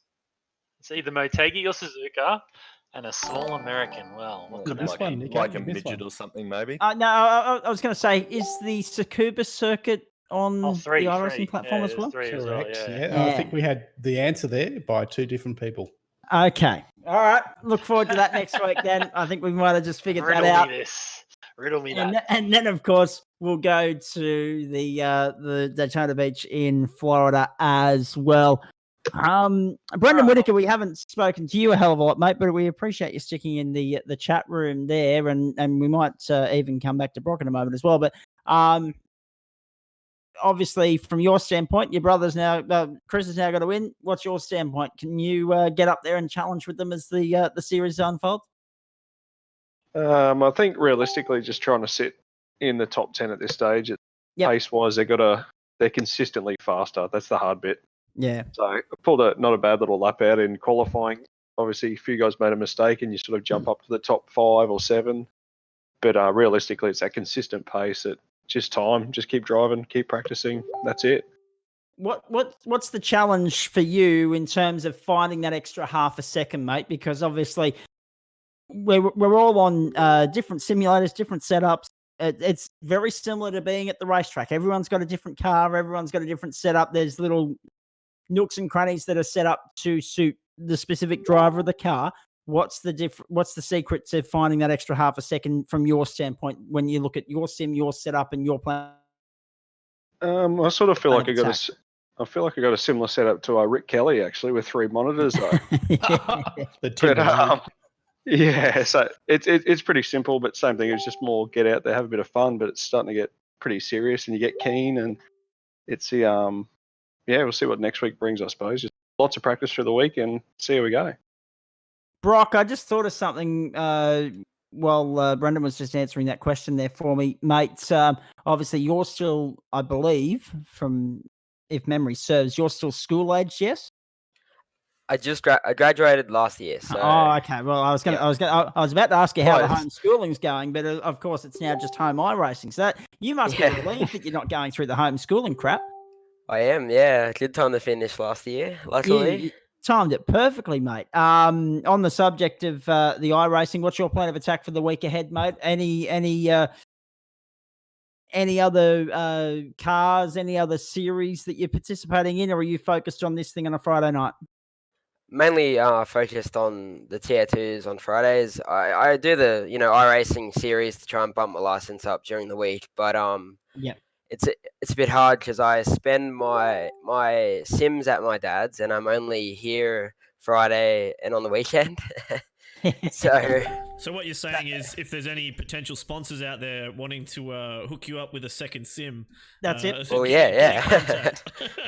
Yeah, that'd be awesome. But so I can only sort of put 3 days on the sim, which Saturday and Sunday is important to you. Then yes, it is. Yeah.